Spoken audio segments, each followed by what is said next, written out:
Okay, we are live with with pre-chat on Friday, June 23rd, 2017, the European African members Vidchat. Uh, we've had kind of an interesting discussion. So while I'm refreshing my user list to say hello to everybody that's currently in the chat room, we've had an interesting discussion about the politics going on today. Hello to June, KDB in the United Kingdom, Scorpio 58 in Norway, Kurt in Northern Ireland, Eudemonist in the Republic of Texas, Schwarzenstein. I don't know where you're at, Schwarzenstein, so let us know. Byzantera joining us in Belgium, and Rosenshad in Chicago, Dana in Italy, and Mate 87 in Estonia. So we're mostly concentrated in Europe right now. But we've had an interesting conversation about the British royal family, British politics, the swamp that American culture is becoming, and other good things. Yeah, I'd love to start a Bach-based revolution. You know why I like Bach so much is because it is, when you listen to Johann Sebastian, even his son Carl Philipp Emanuel, you're hearing transcendence in a way that is unique. I can't put it any other way. Anyway, so yeah, we've been talking about just about everything. I have a really, yeah, it's a cesspool. You're right, you demon. It's a pit of vipers. It's it's a swamp pit of vipers. But anyway, we have really interesting questions. I gotta tell you, not very many, which is fine by me, guys, because my voice, as you know, has been shattered ever since that tonsillitis. But anyway, somebody was asking about the book. There it is. Blank and the Blank. It's coming along nicely. That's the first 3 chapters. I have to warn everybody. This is a book I'm writing largely for me. It's a book I knew I would have to do a long time ago. I finally decided to bite the bullet. I had not no, I'm not opening it and letting you read a little, Scorpio, sorry. Because that would give away what it's about, wouldn't it? But anyway, it's a book I'm writing for me because I knew years ago I'd have to write about this. I never really could figure out where to plop it in the whole series of books. The second problem I had is I knew that there was a missing piece of information, which some other researchers have discovered. And I don't think that they realized the significance of what they discovered when they discovered it. So I thought, aha, there we are. So anyway, I decided that, okay, yes, I've had this idea for a very, very long time. This is one of those books that's over here on my to-write list that I have taped on my computer monitor, and it's been there on the to-do list for, this is actually the third or fourth version of the to-do list that I've retyped, but it's always been on there. But I've never been able to figure out where to put it. Now, I'm saying all that to let everybody know this book is a mess. It's probably going to be dreadfully dull and boring to most of you to read. You're going to be thinking, why in the name of sense is he writing this? But just give it time, get through the whole book, and then I think you'll understand why I had to write this book and write it now. It required other books to be written first to introduce little things. But But anyway, this is a book. Once I found that one bit of information, I said, I've got to do it, and I've got to do it now, and it's got to be done yesterday. So I've been riding up a storm, guys, trying to get this thing done lickety split, because it's just I got to do it. I mean, this is a book I have felt compelled to do. I don't care if it's sloppy. It's more important to get it done than for it to be nice and coherent. Okay. So unlike the other books, this may be a bit of a mess. Just, you know, it's for me, guys. Dana in the chat room says this book sounds like a well-orchestrated plot. Well, yeah. The trouble is, Dana, that you will never encounter such a such a mess of a plot. That's really the problem with this book. It's impossible to organize. It is such a mess. I cannot emphasize how big of a mess it really is. So anyway, there you are. Yes, the book is coming along. I did all of my blogging yesterday, so I am planning to sit down tomorrow and write the crunch chapter, and then finish part 1. It's going to be one of my shortest books ever, by the way. Short book, not long. What made me make up my mind? The discovery of that bit of information that some other researchers discovered, but I don't think they realized the significance. Maybe they did. That's a hard one to figure out. Part of me thinks that, yeah, they really knew what they were doing and really knew what they discovered, but they just didn't want to go there for whatever reason.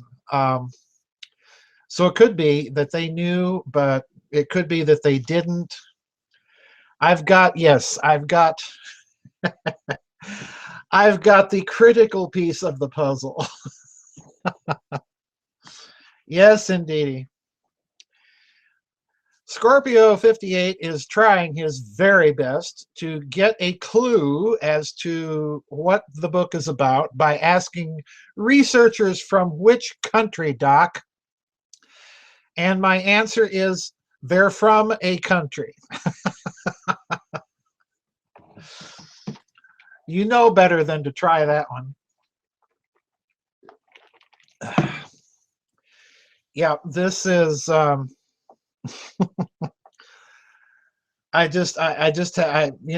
book is going to be such a disaster of a book because I'm in such a hurry to get all of my thoughts down. It's going to be absolutely, beyond any shadow of a doubt, the worst book that I have ever written. But which hemisphere? Well, it's in a hemisphere on this planet. But anyway, it's just unbelievable. I've got to write this. This is one of those books that will not make any sense until you get right to the end of it. At the very end. Anyway. Hello, Chime. Welcome, welcome. Kurt is asking, is it primarily a science, culture, or history book, or all of the above? Yes and no. Anyway, Jim Mars is, yeah, I did hear that, Chartreuse. Thank you for reminding me. Folks, if you have not heard, Jim Mars is not in a very good way, health-wise.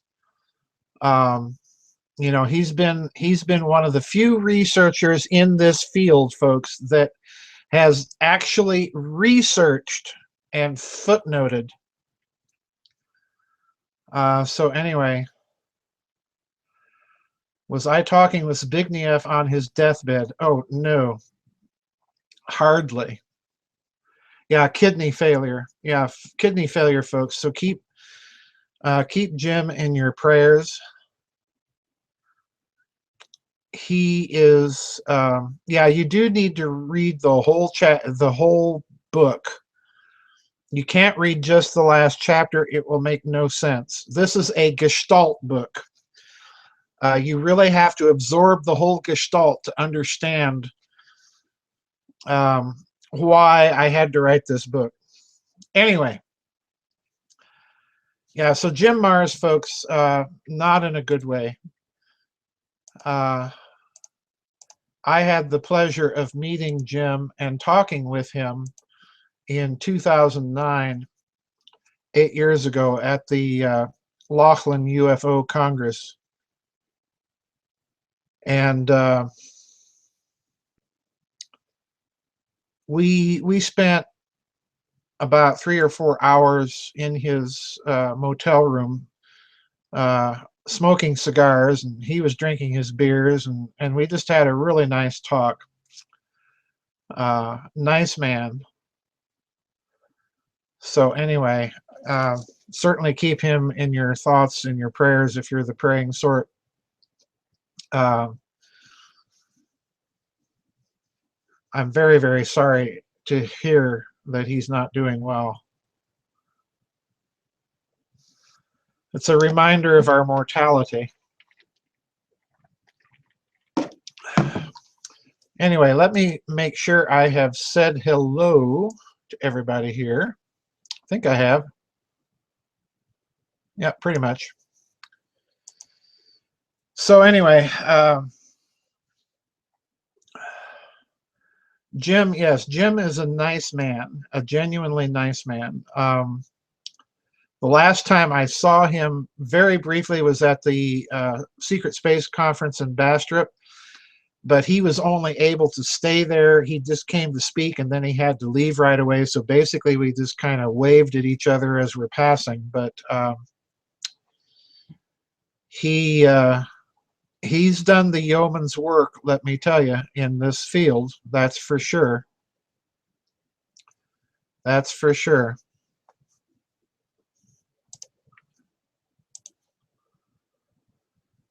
Anyway, we are, by the way, going to start, folks. We do have a kind of a thick list of questions, and because my voice is a little hoarse today, I think what I'm going to do is start in about 45 minutes, half an hour early. I want to make sure to get through all the questions. We've got some really, really thought-provoking comments and questions today, and I want to make sure that I get through them all, because I think you guys are going to be really surprised. Oh, we just got another bit of commentary to come in. I think you guys are going to be really surprised at some of these things that you're going to hear.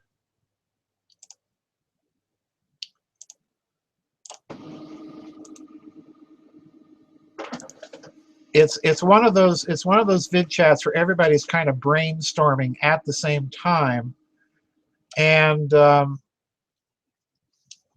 where everybody's kind of thinking along the same lines. So we just had another interesting set of commentaries come in that I'm going to put here, because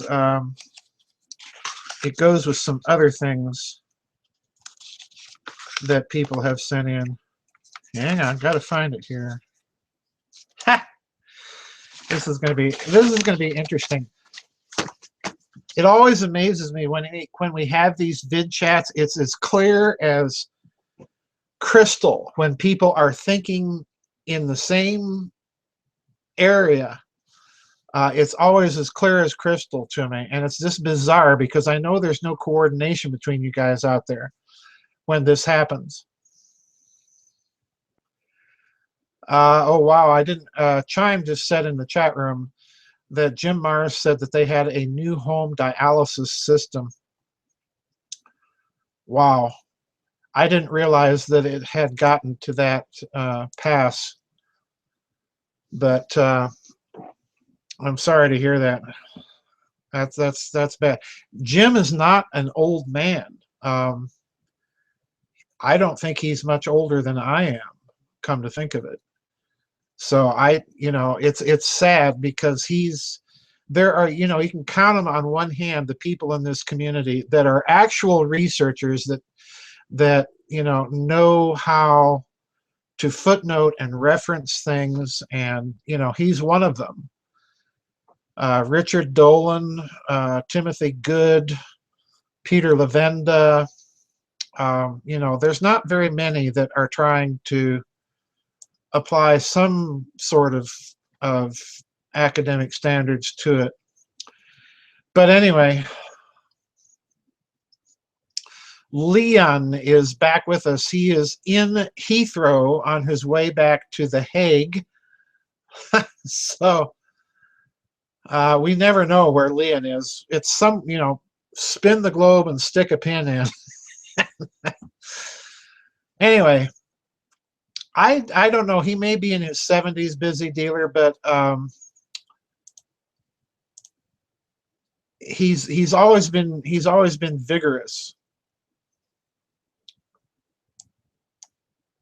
TSC says some guys read a book and claim. Well, that's all I do is I do research, but I'm a synthesizer. There's essentially two ways in academia that you get advanced degrees. One is to discover something new and to reorient a discipline because of that, or to argue what the implications of your new discovery are, or to create a different synthesis out of what's already there. In other words, a new interpretation. So anyway, which is what I do primarily, not exclusively. Sometimes things are discovered that others don't realize the significance of what they've discovered. That's what happened with this book. So anyway, yeah, 74 is not that old. I don't think that of 74 as old. I think of 80, when you're 80, you're starting to get old. Oh dear. And asking the right questions. Yeah, asking the right questions in the right order is a big part of research. But this is a book where most of what I'm doing is synthesis. Most of what I'm doing is review of what others have already said in order to highlight what they themselves have said and put the interpretation on it that they didn't do. So anyway, Chime says, I hope 74 isn't too old. I'm 75. Well, congrats, Chime. KDB says, my mom just turned 70. She's fitter than all three of her daughters put together. Yeah, my mom was the same way. My mom was very fit right up until almost the very end of her life. And her side of the family was very, very interesting. Uh-oh, we have another question come in.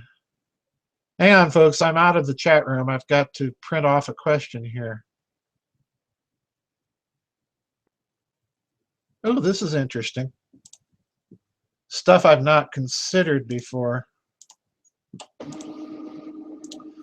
So I get to tap dance a lot today, guys. Everybody's asking stuff that I don't know anything about. That's not unusual, but this time it's really out there. All right, now let's see. Oh, wow.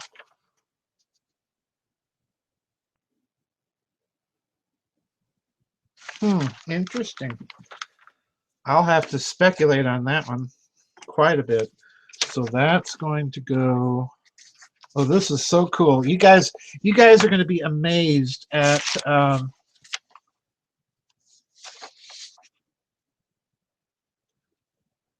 I think you guys are going to be amazed at the thematic connections. We've got a lot of newbies in here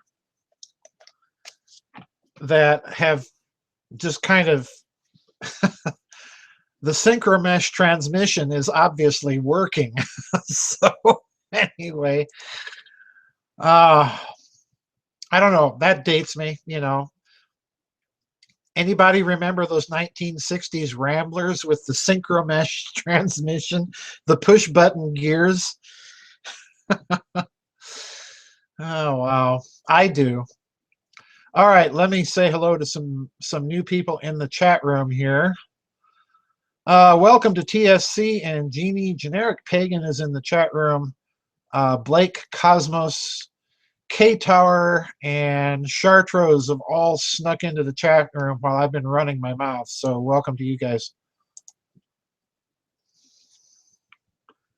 Now, the baby boomer generation, that would be me.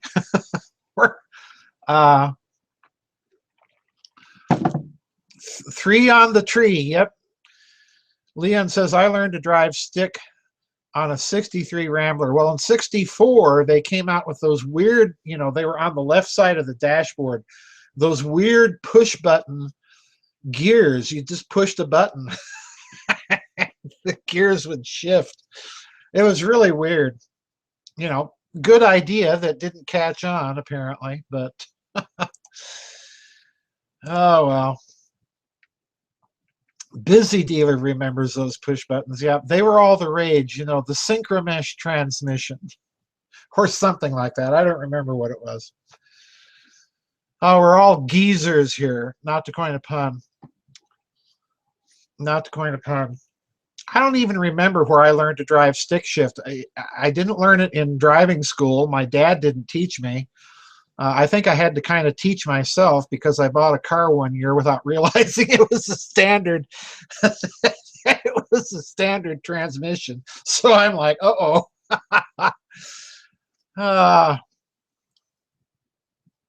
Anyway, Blake Cosmos says, I learned on the 67 Ford Fairlane with no power steering, no power brakes. Ow! Oh, geez. You know, my mom, when I was a kid, my mom had a 1940 Plymouth. I kid you not, a 1940 Plymouth. We called it the Toad. And of course, it was standard transmission, you know, no power brakes, no power steering. And how she ever steered that thing, I will never know. Oh, wow. Yeah, the ether is vibrating. Something's going on. Hey, Schwarzenstein, I forgot. What country are you in?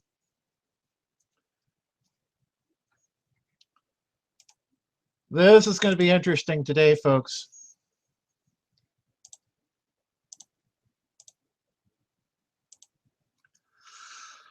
Oh, excuse me. Pardon me. Yeah, precisely. Blake Cosmos says it's like turning and stopping a battleship. Yep. Yep. Ah, the USSA, the Twin Cities. Uh-oh, you're up there with, uh-oh. One of my sisters lives in the Twin Cities, the one with whom I do not speak. Oh, dear. Now, that's the car to drive, are those French Citroens. They ride like glass. I mean, it's like, oh, wow, this is this is really a comfortable car.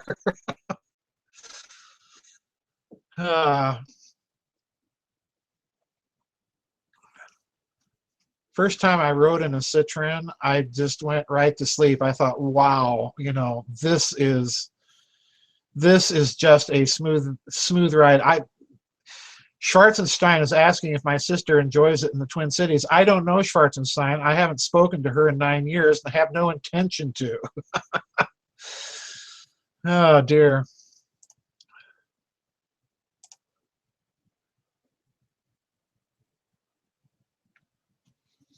I have just got a message from from K-Tower, I think, from Barbara. Barbara, I don't know how to handle, when you email, it comes to me. I do not handle the technical problems. You need to fill out a support ticket, which is Daniel. That goes to him. Emails come to me. And I have no idea how to help you get into the chat room so that you can post. He handles all the technical things. So remember, if you have a technical issue, you need to go up under support and open a ticket. That goes to Daniel. Contact is to talk about content, not technical issues. Let's see here. Winston is in the chat room. Winston 1984 or 1984 Winston.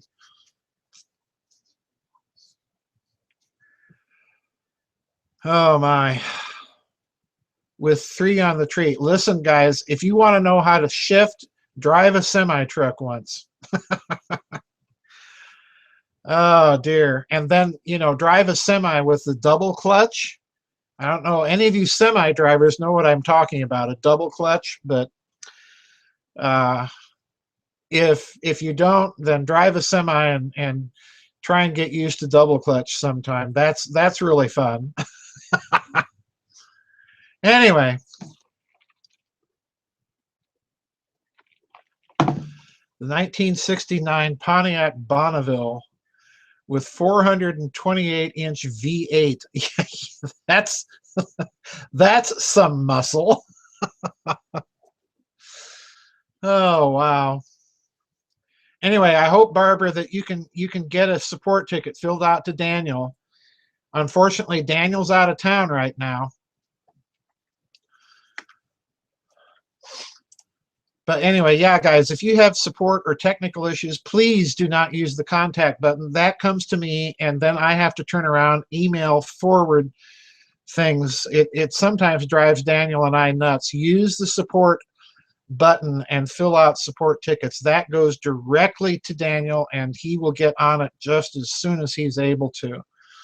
I don't know anything about technical issues. You know me, computers are glorified typewriters. That's pretty much how I view them. We were having an interesting discussion earlier today with Leon about Twitter and Facebook, and Leon was praising Twitter. You know, again, for me, it's all glorified typewriter. They're a convenient way to write books, nothing more. Anyway.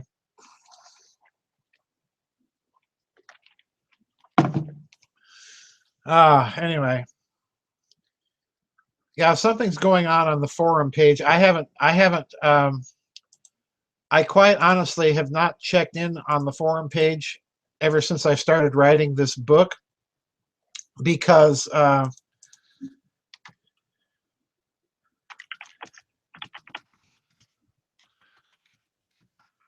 hang on. K-Tower, we do see your testing comment. So whatever you or Daniel did, it appears to have fixed the appears to have fixed the problem that you were. But you know, I don't use Twitter. I don't use Facebook. When you see me on Twitter, that's just automatically coming off the website. That's not me. I've never paid a bit of attention to Twitter. Sorry, President Trump. I'm not I'm not reading your Twitters. But anyway, which may be a good thing, you know. I don't know. K-Tower says, I just restarted the computer for the 3rd time. Listen, I had to do that this morning too. I just wanted to remember, and thanks for reminding me, K-Tower. I got bumped off my computer this morning by a power surge because of the weather. So anyway, if I get bumped offline, give me about 20 minutes to get back in. If I can't get back in, it's probably because the power has gone totally out. We are having weather today, so I just wanted to let everybody know. But I had to do the same thing, K-Tower, and when I did it, the computer, for some reason, it took forever to reboot, much longer than it normally did. A former prime minister of Scorpio says this. A former prime minister of Norway was asked about how he uses his computer. They were installed in the government when they came on the market, and he said the screen is perfect to put on post-it. Oh yeah, it is. I've got post-it notes. I've got post-it notes taped all over the outside of my monitor. You guys can't see them, but they're all over. So I'm kind of the same way. You know, computers to me are for emails and writing books. I do little searches for interesting performances of music. And if I like performances of music that I hear on YouTube, I'll buy the DVD. Because I believe, number one, it's very important to support those artists by buying their CD and giving them the royalty rather than just downloading it off of YouTube. So yeah, I buy the CD of things I like if I find them on YouTube. But anyway.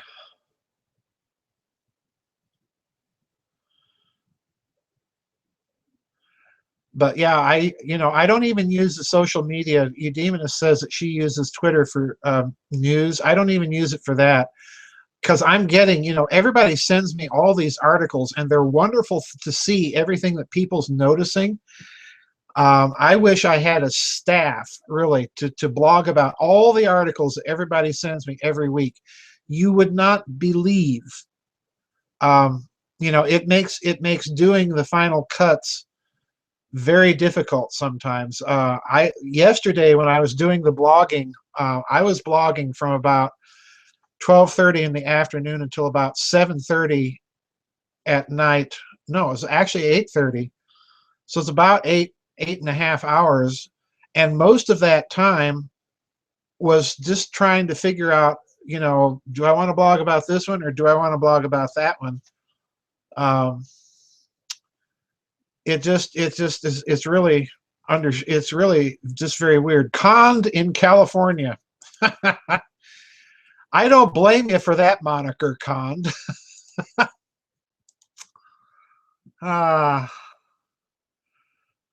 When I'm rich, I can hire some of you guys here. Yeah, when I'm rich, guys. Yeah, I'm holding my breath for that one. Anyway, welcome to Condon, California. By the way, Condon, California, we call it Nuttyfornia here, but anyway.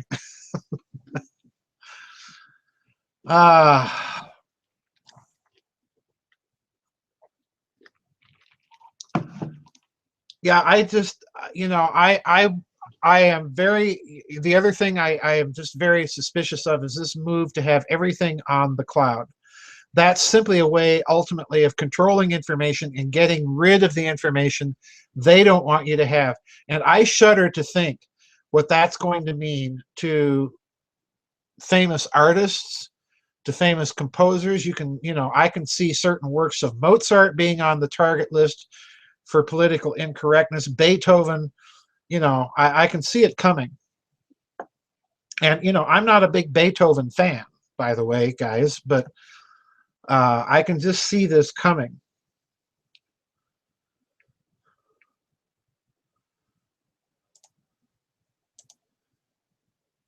All right, I've got to check my Facebook here, guys, just to make sure I'm not missing anything that might be snuck in there. All right, we're good.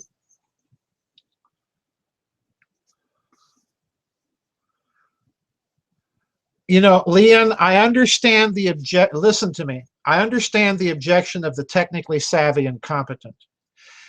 But the fact remains that what they are trying to do is to move information into a place where you no longer have access to hard copy. And when that happens, this is why I say, and you can debate me till you're blue in the face, Leon, I'm not going to budge. The only canonical and acceptable form of my works is the hard-bound paper copy. No electronic version of it is, in my opinion, canonical. And this especially applies to works of art. If I trust the politically correct people with the libretto of Mozart, let's remember what I said at the luncheon at Louisville. They have already put their hands on the libretto of the Magic Flute in the name of political correctness. It will be much easier for them to do that if everything is in the cloud. I want the CD. I want the little booklet with the libretto. I want to be able to see and hear from a copy that I possess, not something out there on somebody else's server. I'm sorry. I'm not going to budge on this, and I don't want to know the technical details, because for me, I've seen personally what they have done to my books and the formatting of my books, and I am totally opposed to it. So one more time, if you're reading my books on Kindle or Nook, you're not reading my books. I want you to read them as I have formatted the pages. No negotiation about this. Period. End of rant. Oh dear. I'm very firm on that. Very firm. I'm obviously not against technology. I'm on a computer right now that I don't understand. So Leon, you can have your laugh. This guy doesn't know anything. And it's probably true. I don't know anything.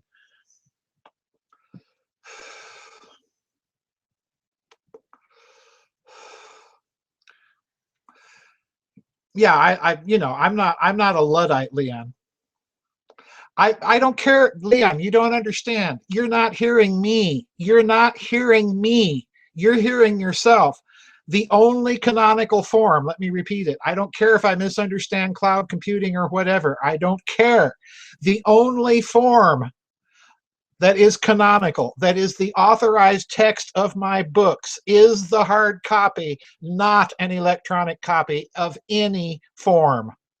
One more time. It's not negotiable.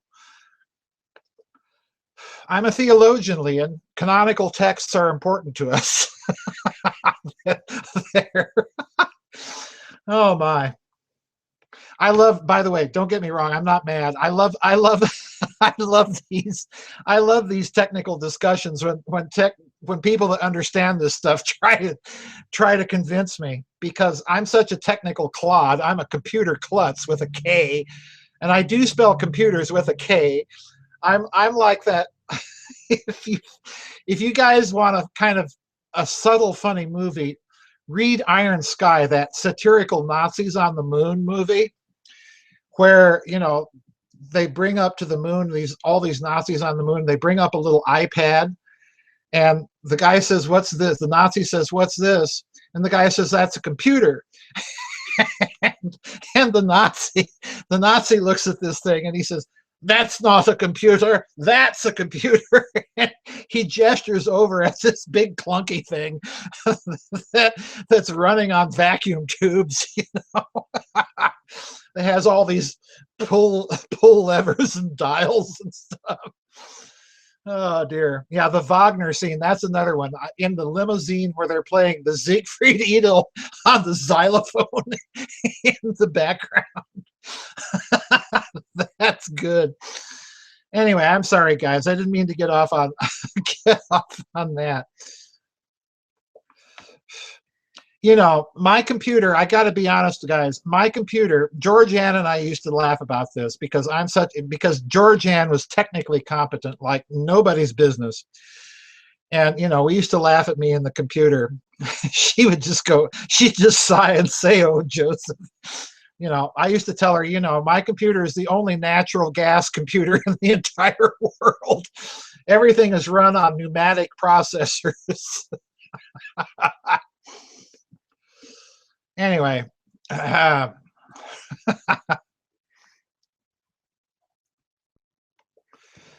yeah, I'm even thinking, guys, on this next book of forbidding my publisher to release it on any electronic format. because I'm tired of, number one, giving Jeff Bezos, with whom I have nothing in common culturally or politically, all that money. And number two, they screw up my formatting. Anyway, yeah, I hard copy, guys. Hard copy. I don't trust these people. I'm sorry, I don't trust them. Call me paranoid. I am. It's the Soviet encyclopedia on steroids. You know, go back and look up Joseph Stalin and Yezhov, and you see these pictures of him, Yezhov, Stalin, and Yagoda, and then Yezhov gets conveniently cropped out of the photo. Anyway, that's an electronic Fahrenheit 451. Good point, Eudemonist, and a cult fan. So anyway, yeah, the feeds might be a little iffy.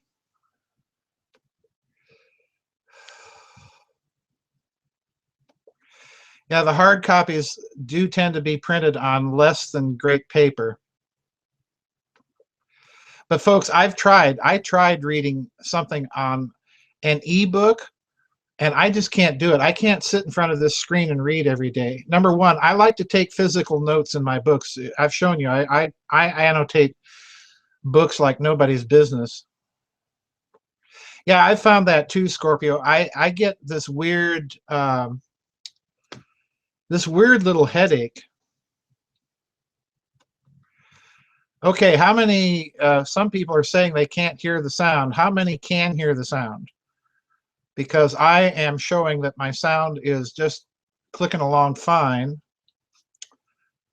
Am I still working with Feral House? Not really, because they take so long to get a book out. I've had books with them for a year before they actually, okay, thanks guys. So it might be your local feeds. Some of you might have feeds that are just slow. But anyway, but in answer to your question, Leon, they just take so deathly long to bring a book out. They do a better job, I will grant you that. But I don't know. It just, this one I was tempted to publish, self-publish, but I thought, no, this one really needs to be out there. So I'm going with Adventures Unlimited on this one. I'm surprised David Childress hasn't emailed me yet and says, are you almost done with that book you want me to publish? What's it about? And I've learned my lesson. I'm not, I'm not telling Childress anymore, because he has this horrible tendency to put my books up on Amazon as soon as he learns the title, and then I haven't even finished the book. Anyway, so yes, my computer is working fine right now. I managed to feed the gerbil in the flywheel, so it's in there spinning away. To me, computers are like pipe organs. They're big clunky things with valves, on and off switches. It's a mess. Yes, it is a mess. Do I ever write with pen and paper? In my private notebooks, I do. Stuff I very seldom let other people see. My calculus stuff is all in a private notebook. When I'm writing a book, no, I type at the keyboard because I cannot write fast enough to get my thoughts down. So I do work. I do have a computer in another office that is entirely offline, and that's where I write the books. I used to write the books here on this computer online, but I don't even do that anymore. I don't trust them, quite frankly. So anyway, welcome to Steve Heppel in the United Kingdom. And Jakarta. Wow, we have somebody from Jakarta. So cool. Welcome to Indonesia. So who is it that's in Jakarta right now? TSC. It looks like TSC is in Jakarta. So welcome to Indonesia. We have another follower of the website that lives in Jakarta as well. Interesting news coming out of Thailand and Malaysia and Jakarta that I might be blogging about this coming week, because Jakarta or Indonesia has just been through some interesting election stuff that also was concerning radical Islam. Malaysia, Indonesia, and the Philippines, I think, are starting up a program to combat radical Islam. Indonesia is, of course, a Muslim country. It's a secular country. There's a significant Muslim minority in the Philippines, and of course Malaysia is a Muslim country. And they are apparently banding together to combat radical Wahhabist Islam. I have another friend in Indonesia that tells me that the Indonesian government is not very happy with Saudi Arabia. You can't blame them. So, who is? That would really be the question. Anyway, so Leon is one of those guys that if he were to attempt to teach me anything about computers, would pull his hair out. Daniel has tried, Leon. Daniel has tried. He gave up years ago. so did Georgianne. Oh dear. You know, I was happy back in the day when I had one of those Selectric typewriters. that was my heyday. Because I typed on those things all the time. If I had a typewriter to get, it would be another Selectric. I don't even know if they make those things anymore. Or the film things that you put in the Selectric typewriters to type. That to me is real writing. Anyway, with a pipe and a typewriter. Yeah, the only problem with my pipe smoking is I could never smoke my pipe when I was practicing. Back when I was playing the organ, I'd have to go outside for my pipe breaks. They were kind of strict about the pipes in the Lutheran churches. I'm sorry. I'm laughing too much, guys. We're going to get started here in about 10 minutes, so I'm going to go take my break here in about 5 minutes and come back and get us started, because we have some really cool questions, really cool comments. Today is, you guys are commenting more than I am. I can tell you that ahead of time. Really cool observations. What do I think is going on in Saudi Arabia? They're in crisis. You know, it's a fundamentalist state that I think realizes ultimately that they cannot survive in the modern world as a fundamentalist state, but they're going to try. I don't know.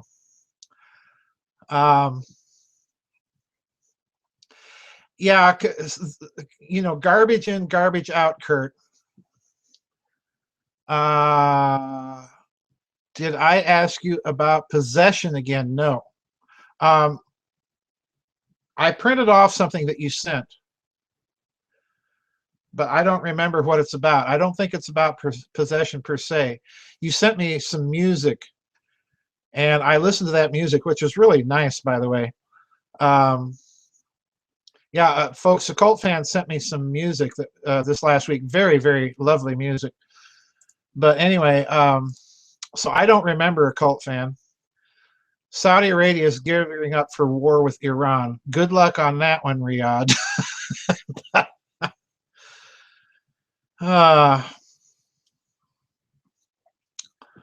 Anyway. Hoy. So we are going to get started in about 10 minutes, guys. At about in about 5 minutes, I'm going to take my, excuse me, my break, and then come back and get us started. If a computer doesn't have vacuum tubes, it's not a computer. Yeah, see, I'm in the real analog age. All of my and or gates are pneumatic. The central processor is in the next county. In fact, the central processor of my computer is the next county. Anyway.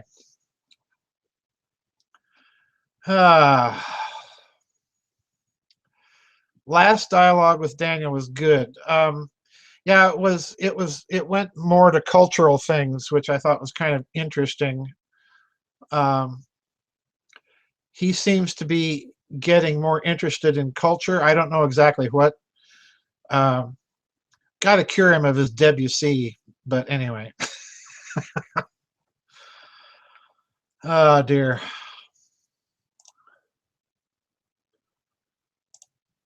Yeah, I read something by Debussy, a quotation by Debussy,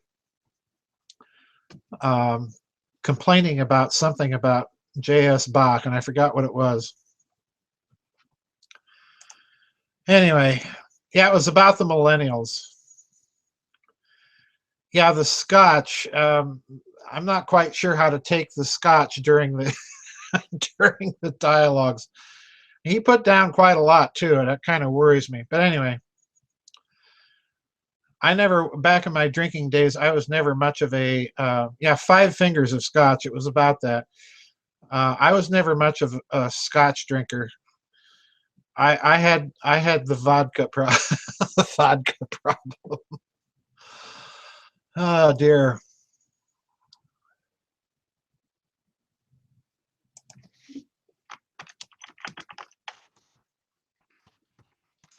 And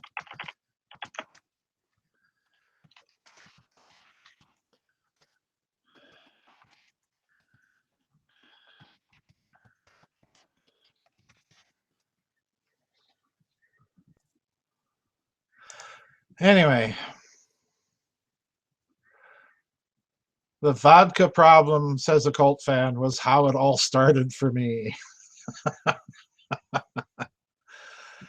Listen, I drank so much vodka, I should be given honorary stock in Stolichnaya. All right, guys, I'm going to go take my break. I'll be right back and get us started.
Okay, I am back. let me get the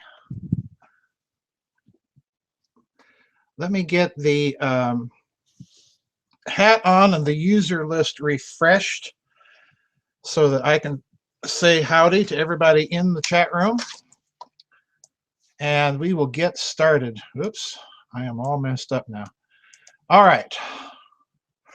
So we have in the chat room today, right now, Eudemonist Leon is somewhere between Heathrow and The Hague. Tim H in Australia, a cult fan in Beantown. TSC, I think, is in Jakarta, Indonesia. So welcome to Indonesia. KDB in the United Kingdom, Steve Heppel in the United Kingdom. Generic Pagan Byzantra in Belgium. Blake Cosmos, Mate 87, joining us in Estonia. Dana in Italy. Condon, California. June, welcome to June. Let us know what country you're in, June. Blue Green, I think, might be, if I'm remembering the username correctly, in Greece. Let us know where you're from, Blue Green. Scorpio 58 in Norway. K Tower in Canada. Is that right? Kurt in Northern Ireland. Jeannie Tab Key is joining us. Schwarzenstein in the US of A. Chime and Winston 1984 all in the chat room, so welcome to everybody. And P-Bud just snuck into the chat room in Warsaw, if I'm remembering correctly, in Poland.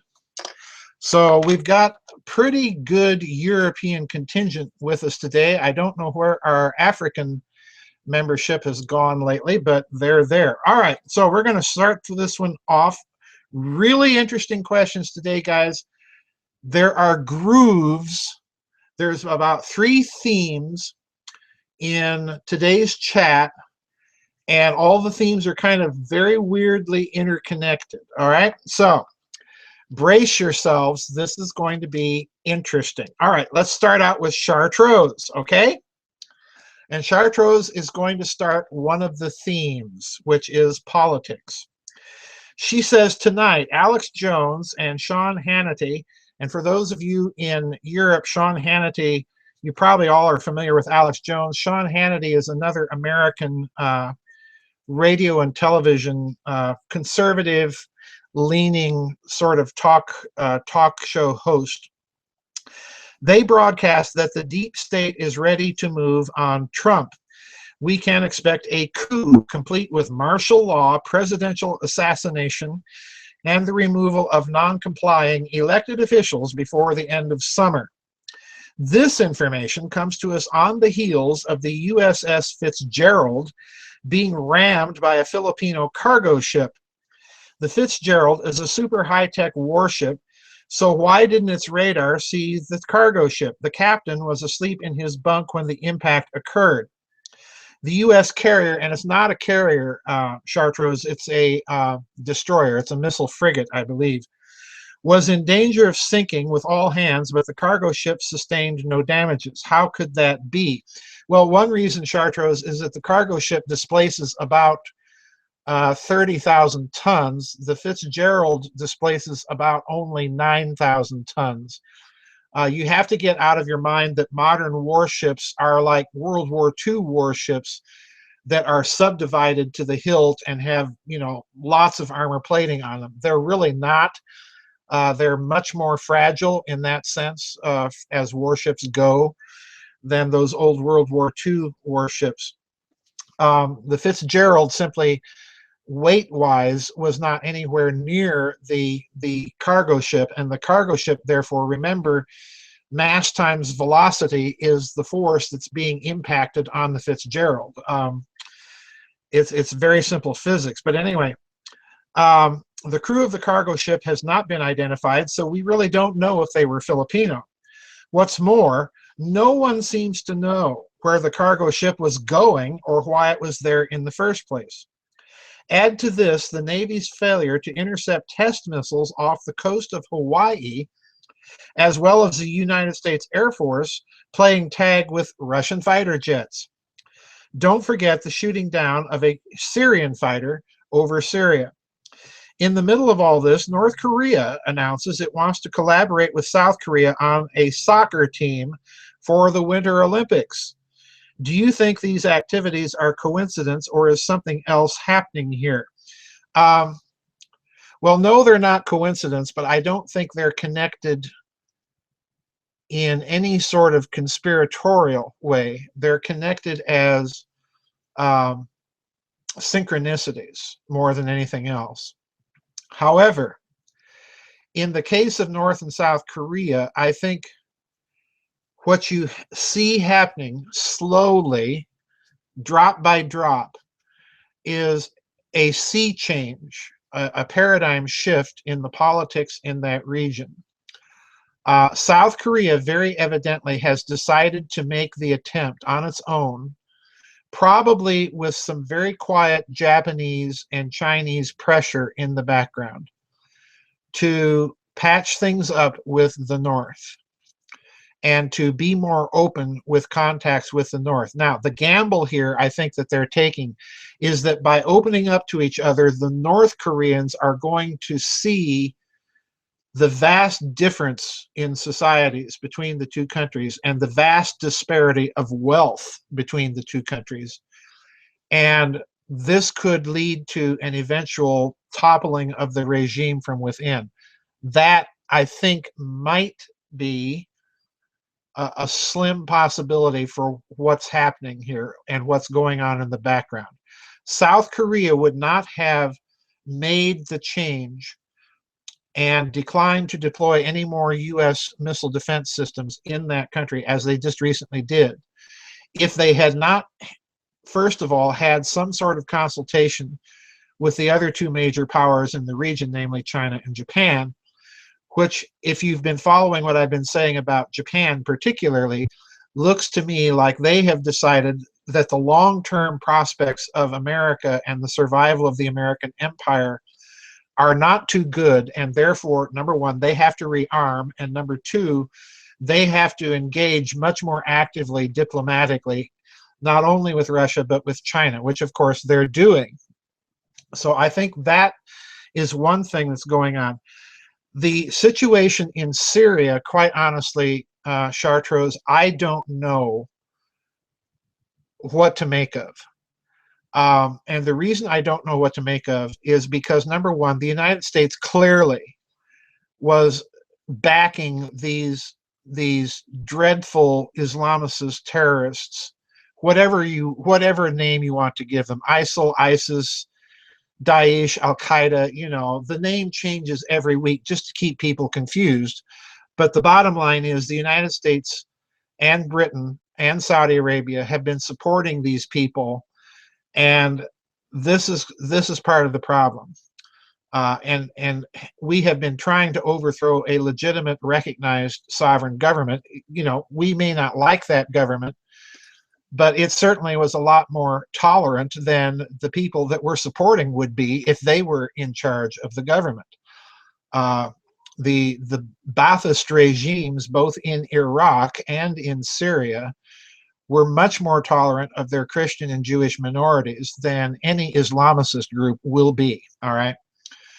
I do not understand this policy because the other part of the problem is everybody is saying that this is about the pipelines and the oil and the natural gas, which to a certain extent it may be, but the problem is you can't have those pipelines where the situation is completely unstable all the time. So in other words, we're backing a policy that looks to me like they want the most extremist, radicalized, fundamentalist versions of Islam to triumph in that region. That is only going, in my mind, it's only going to create a backlash amongst the Muslim populations themselves against those regimes, because I'm sorry, you just can't live in a medieval barbarism in the modern age. And you know, the Arabs are not stupid. So I think you're just creating a situation for a backlash in the long run. So I don't understand the wisdom of the West's foreign policy, quite frankly, in that region. I just never have understood this. The problem with the Fitzgerald, for me, Chartreuse, is that for the life of me, I cannot figure out. If you look at what's being said about it, the freighter actually was steaming more or less the same direction, apparently, as the Fitzgerald, and then made this weird U-turn as if it was coming right for the Fitzgerald, that it was targeting the Fitzgerald for a collision. That's number one. There's no doubt in my mind that it was targeted for a collision. Number two, as you say, this is a relatively sophisticated U.S. naval vessel, supposedly with all sorts of electronic equipment on it to detect not only surface threats, but subsurface threats.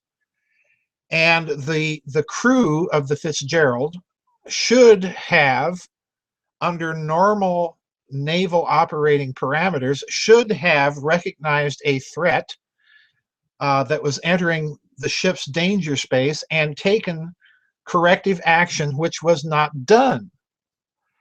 And that's the part that bothers me, because what it means is either you have a grossly negligent captain and XO, executive officer, first officer.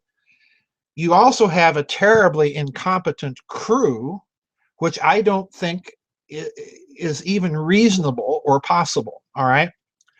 So that leaves another possibility, and namely, that is that for some reason, for whatever reason, the electronic systems of the Fitzgerald had to have failed at a crucial moment, not simply of detection, but being able to correct the course of the ship and avoid a collision. And if there was an electronic equipment failure, obviously we're not being told about it. And obviously somebody else, namely either the cargo ship or some other ship in that region, had to have run interference on our electronic equipment to allow the collision to occur. So to me, Chartreuse, there's something big, huge in this story that we're not being told. All right. Now, the reason I'm emphasizing this, Chartreuse, and I hope everybody else is listening and paying attention here, the normal response of the U.S. Navy in a situation like this would be at least to have announcement of some sort of investigation, if not an actual courts martial, all right, of the officer complement of that ship, the captain, the XO, and so on.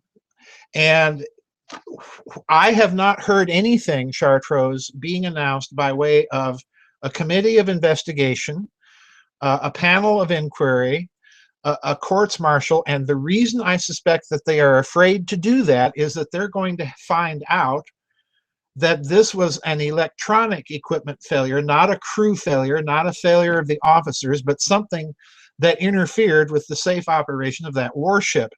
That's what they don't want to get out into the news. The reason I'm suggesting that is why? Well, we had the USS Donald Cook incident a few years back, you'll recall, with the Sukhoi 22 Russian fighter bomber buzzing the ship no less than a dozen times in the Black Sea, and our electronic equipment went completely down on a multi-million dollar missile frigate. And that happened again when it was deployed recently into the Baltic. So the Russians have been demonstrating an electronic warfare capability that I suspect to this day may have them scratching their heads in the Pentagon. Something like this, I'm guessing, is what happened to the Fitzgerald. I cannot rationalize this event in any other way. I just don't believe that the crew would be that incompetent. And even if the crew was incompetent, the officers on that ship would not even have come anywhere near command if they were that incompetent. So I have big suspicions about that one, Chartreuse. All right, now, with that said, let's turn to Scorpio 58, because he's asking pretty much the same thing, but he is adding some details here that I want you guys to hear. He says, quote, "I have a question about the accident," and he's putting it in quotation marks, folks. So Scorpio 58 is suspecting the same thing I'm suspecting here. This was no accident, all right? "I have a question about the accident of the USS Fitzgerald with the Japanese container ship. When I learned about this, I could not believe that that a thing like this could ever happen." I'm in that boat too, Scorpio. Why can a USS destroyer be hit by a mountain of a ship which is difficult to maneuver and very slow at that, while a destroyer should be much faster and easier to maneuver? Also true. Why did it not get out of the way? I suspect something fishy about this. Fishy because a view of things, or let me say conspiracies I have in my head. Maybe I'm totally wrong here, but anyway, number one, the container ship is owned by Japan. Number two, the crew was from the Philippines. Number three, the route of the container ship is not disclosed. Why? Now, in the United States, the route has been disclosed. The container ship literally did a full 183-degree turn to port, I believe it was, to come to steam directly toward the USS Fitzgerald. There's a complete course reversal. Now, let me stop right there, Scorpio, and tell you that if the crew is doing its job, as far as I know, the crew is the officer in command of the bridge at the time is going to be noting other ships in the log, all right, that they're in contact with, all contacts part of the operational log. That container ship's turn of course would probably also, in my thinking, I don't know anything about bridge protocol in the U.S. Navy, so I'm guessing here, but in my thinking, a major contact's turn of course would probably have been given a brief note in the operational log of the ship. In other words, you know, if you're an ocean liner captain, you're noting these contacts in your log steaming at such a course at so many knots, all right? This is to my mind part of normal naval or marine operations. So my guess is, again, when that container ship turns course, there's going to be a note made in the contact log, all right? So number two, you're saying the impact is a direct hit into the bow of the USS Fitzgerald and nobody on the destroyer reacted in time. Why? Again, we have two options here, either officer and crew incompetence, or we have a failure of electronic systems to the point that they've lost control of the steerage of the ship, all right? And my bet is on the latter rather than the former, all right? The reason being, if you're writing it down to command incompetence, this would mean that virtually the entire bridge crew would have to have absolutely no understanding of basic naval operations. And, you know, that's pushing the limits of probability for me, all right? Then you have number six, the most advanced system, Aegis, was not able to prevent the accident. So now my conspiracy thoughts out on a limb. Duterte. The president of the Philippines had a fallout with the U.S. for quite some time now, and the U.S. reacted by sending ISIS to one of the Philippine islands. I suspect the same thing, Scorpio. Number two, Duterte had a meeting with Putin. Why?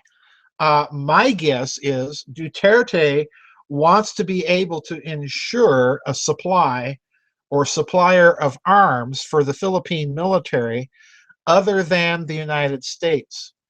And he picks Putin because he does not want to climb into bed with the Chinese and really alert Washington. And by the same token, he doesn't want to climb into bed with the Japanese for his arms because of the history of that relationship during World War II. So the logical choice by process of elimination is Vladimir Putin, all right? So that's what I'm suspecting with Duterte and Putin, all right? Now let me continue with your comment. To me, it looks like the USS Fitzgerald was a sitting duck since the container ship made a big turn and steered towards the destroyer and hit it. That would take a long time to do, and yet no reaction from the destroyer. So my question to you is, did the container ship have on board Russian technology to scramble the Aegis system completely and therefore was a sitting duck? Was this a planned hit from behind the scenes from Duterte to teach the USS Cabal a lesson? As I said, I could be way out on a limb and then totally missing on all my conspiracies. No, I don't think so. I'm kind of in the same boat as you are, not to coin a pun, Scorpio, because I suspect the same thing. I suspect electronic failure. I suspect, number two, that this was deliberately done in order to make the collision possible. Now, putting it all together in the context of a Philippine crew, Duterte meeting with Putin, would the Russians have given him an ability or the equipment to do that kind of electronic scrambling to send a message? I very much doubt that the Russians would have given the equipment or even put it on board that container ship. Remember, you don't need it to be on board that ship. It could be anywhere on the shore in that region. Would they have coordinated something like that with the Philippine crew? Very possibly. They would have done it in a way to ensure absolutely that they have plausible deniability should any detail ever come out. But I do agree with you absolutely that I think a message was being sent once again to the United States that all of your bright, shiny, multi-million-dollar equipment is not as secure as you think it is. I really hope they're getting this message in the pentagram, folks. I really do. In the main, I'm agreed with you here, Scorpio. I think something like what you're proposing is very definitely in the running as a possibility for that event. All right. Now, since we're on politics and Japan, listen to this from Dana, our friend in Italy. All right, listen to this.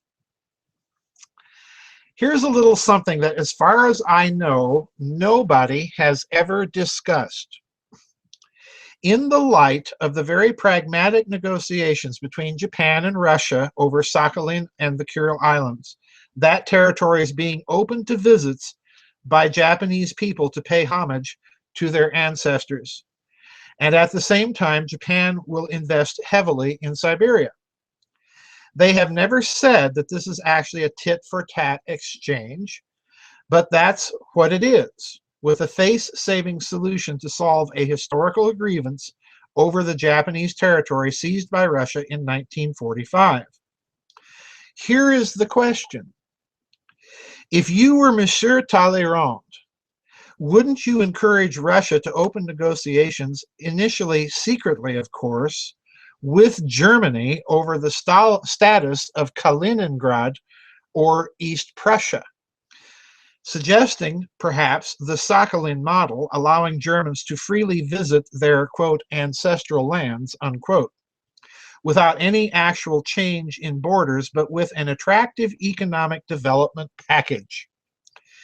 And if Monsieur Talleyrand also managed to guarantee the positions of neighboring Poland and Lithuania as joint partners with Russia and Germany in a Baltic terminus for the Eurasian Silk Road project, that would surely be a master stroke. Anathema to the Anglosphere? Yeah, it is.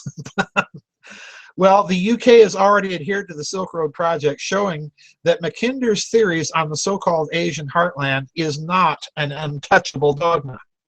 Best regards. All right, now, believe it or not, Dana, your question about the Kaliningrad Oblast or East Prussia is, in fact, something that I addressed in the Nazi International.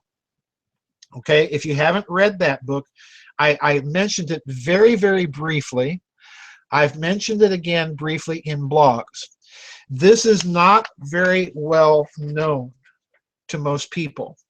But back shortly after German reunification, after Gerhard Schroeder became the German chancellor, Russia did approach Germany. And this was at a time when Russia was experiencing particularly acute difficulty with having enough foreign reserves, all right, enough liquid cash, quite literally, that was spendable on the international markets. Russia did approach Germany and offer to sell Kaliningrad back to Germany to reinstate East Prussia, okay? And of course, this, you can just imagine the reaction in Warsaw to this, because the Germans, you know, again, read the Nazi International. The Germans were putting the economic screws to Poland. And this began under Chancellor Kohl. The Germans were being encouraged to move back into Pomerania and Silesia, and this happened buying up all of their old ancestral lands and changing the street names, you know, back from Polish into German.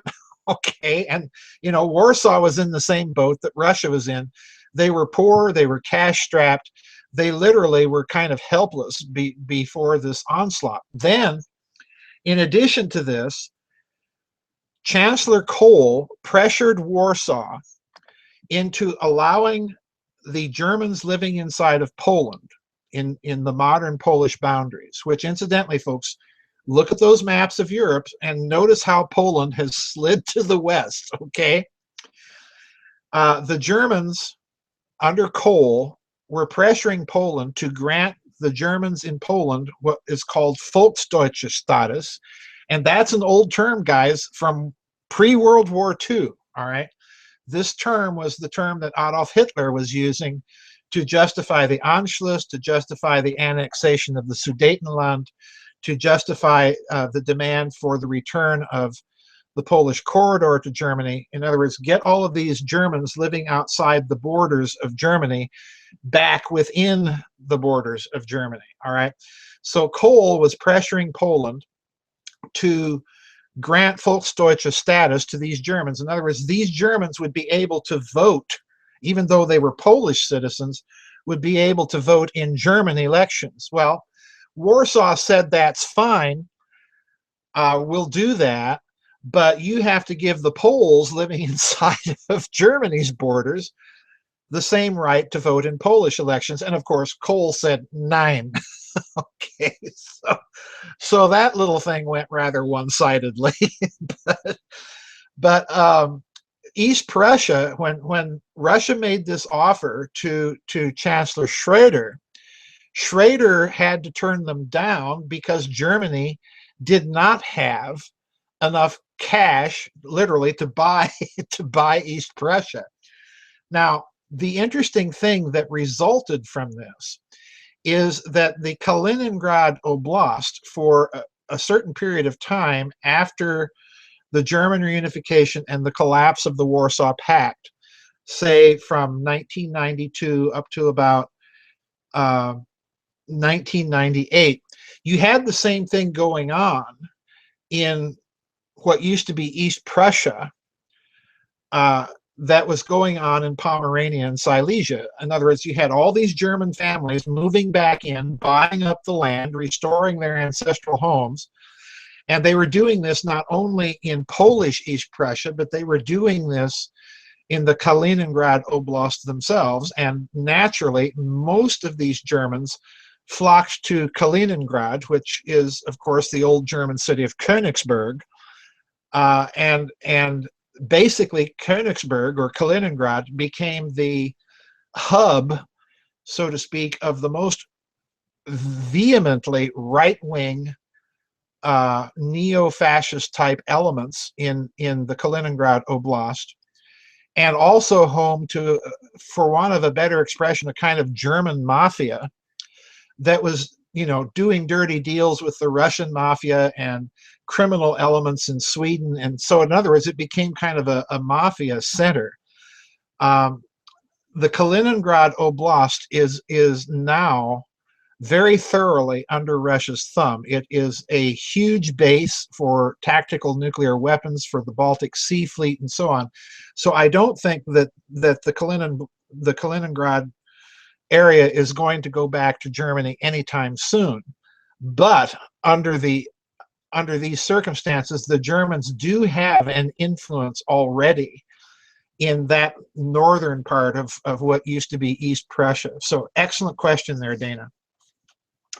All right, now, since we're talking about politics, and in particular, European politics, this one is from Generic Pagan. And let me just pause here and do a quick update of my user list, because I see people sneaking into the chat room and need to say some howdy doodies. Let's see. Last of Arcadia, welcome. Generic Pagan is in the chat room. And Karambit in Mexico has joined us. Welcome to Karambit. Ramura, welcome to Ramura. Tab Key and Julia Triculia in, I believe, Croatia. And Lormus, and Lormus in New Zealand, I think, and Julia Triculia in Croatia. So we're all over Europe today, folks. Anyway, so let's get to this question, interesting question from Generic Pagan. He says, hi, Dr. Farrell and fellow members. A fellow member sent me an article about the Molenbeek section of Brussels, which painted a different picture of that neighborhood of Brussels and of Belgium as a whole. Just who or what created this interesting small place, and what is its role? Actually, there's an even more interesting thing. There's a little town inside of Holland, across the Belgian-Dutch border, where the town itself, even though it's surrounded by Holland, where parts of the town itself are Belgian, okay? Just who or what created this interesting small place, and what is its role? The article got me to thinking that this small nation, which is about the size of the U.S. state of Maryland, it's a little bigger than that actually, has a lot more going on than just Belgian waffles and chocolates. Such history and places of note: the Brabant, Flanders, Liège, Ghent, Bruges, and so on, and the large cities of Brussels and Antwerpen, also the tiny village of Waterloo, and of course Napoleon.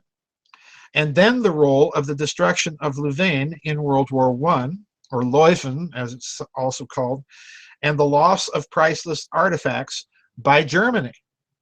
The British launched a very effective propaganda campaign titled The Rape of Belgium during World War I. So many destructive wars have flowed over this small area, yet it persists and played a very important part in the industrialization of Europe. That's quite true. Trade, manufacturing, and money. Brussels is the headquarters of the European Union as well as of NATO. And the nation recently went without a formal government for about 1.5 years and survived just fine. And there's an old adage, Generic Pagan, that Belgium is really two nations with a government, okay, the Walloons and the Flemings. It seems to me that it was an early effort at multiculturalism, binding together the Walloons and the Flemish, each culturally different, and the specter of a split is still there. And let's not forget the money. Plenty of it flows in and out. Remember last year when 350 billion of U.S. treasuries suddenly appeared there? Yeah, I do. I sure do. That was China playing games. China and a few other people, I would imagine. I discovered that during World War II in London in 1944, the governments in exile of Belgium, Luxembourg, and the Netherlands formed a customs convention for currency regulation, and an even earlier agreement between Belgium and Luxembourg in 1921. Yes, and that, incidentally, Generic Pagan, is the actual historical beginning of the concept that later leads to the snake. Remember that from the Third Way, the exchange rate mechanism, where all of those currencies of the Benelux countries were coupled or pegged to the Deutschmark within certain predefined ranges of fluctuation, all right? And if they went out of that range of fluctuation, the Bundesbank would have to come in and prop up those currencies either by buying or selling to bring it back within that rate, all right? So they had a currency, a kind of de facto currency union, and this was actually the beginnings of it that you're pointing out here, all right? To continue, why was Brussels chosen as the key city for the European Union? Would the conflict between the Flemish and Walloons possibly weakened Belgian governments have been a consideration? And it appears that maybe the seeds of the European Union were planted in London of 1944. If that is so, a lot behind the scenes machinations were happening before the general public was aware of it. How do you see the role of Belgium? That's a doff the hat question, because the Belgians, and particularly Brussels, were chosen, in my opinion, generic pagan, because of the history of that region.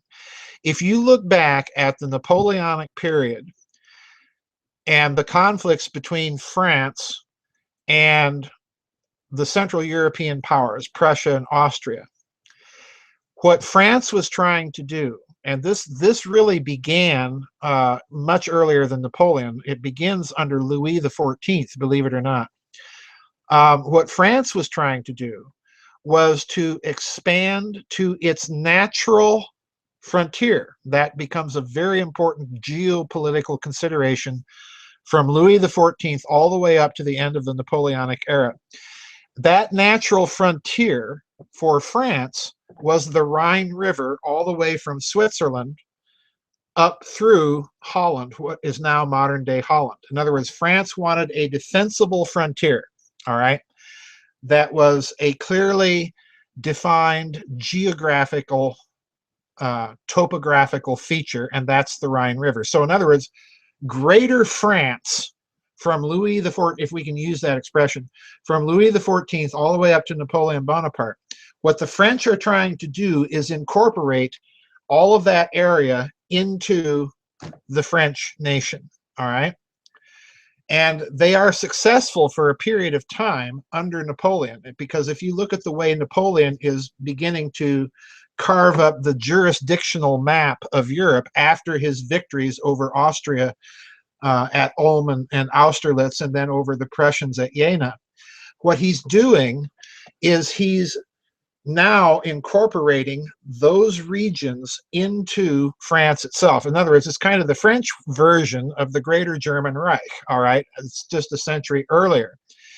At the Congress of Vienna, as a result of this, plus other historical factors that go back, War of Spanish Succession, all of these things that precede this period of conflict between France, the other European powers, and England, what is agreed upon at the Congress of Vienna is the creation of these buffer states between France and Central Europe, okay?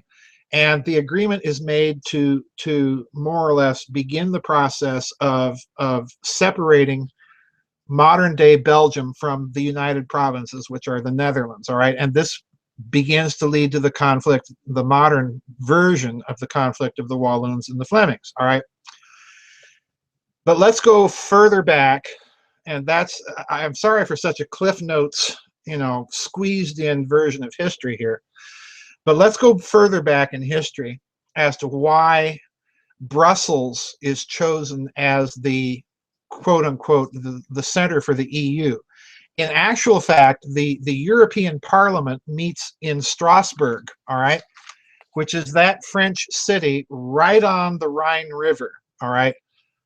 It's kind of Franco-German. People there are equally as comfortable in German as they are in French. That whole region of Alsace-Lorraine, in other words, is kind of headquartered in Strasbourg. Now, the reason I'm emphasizing that is if you go back to the death of Charlemagne and the division of his empire, what Charlemagne did was he had, of course, all of France, all of what later would become the United Provinces, namely the Netherlands, Holland, and Belgium now, and all of what would subsequently be Germany, Austria, the Tyrol and northern Italy, and the northern Italian cities. All of that was part of his empire. On his death, he followed the Germanic custom of dividing his empire among his male heirs, and he had three. And Lothar was one of the sons that inherited an area called Lotharingia, which is still the German name for the province of Lorraine in France. The German word for that province is Lothringia, all right, Lothringen.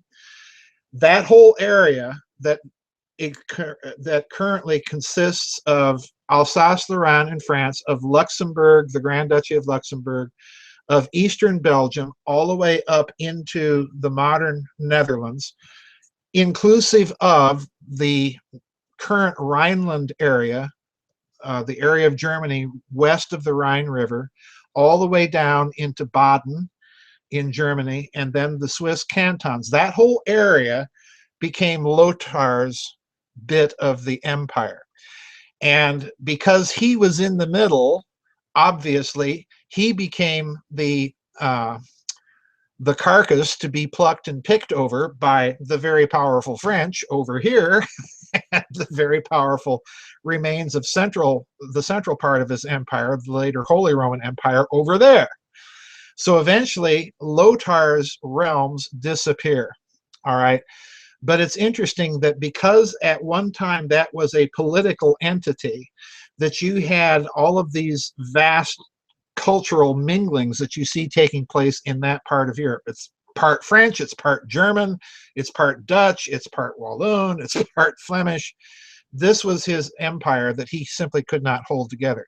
I suspect, in other words, that why they chose Brussels was it fell within that old Lotharingian historical area, and that what they're trying to do is to invoke the memory of Charlemagne and what happens when Europeans do not get along and go to war with each other and fight over territory.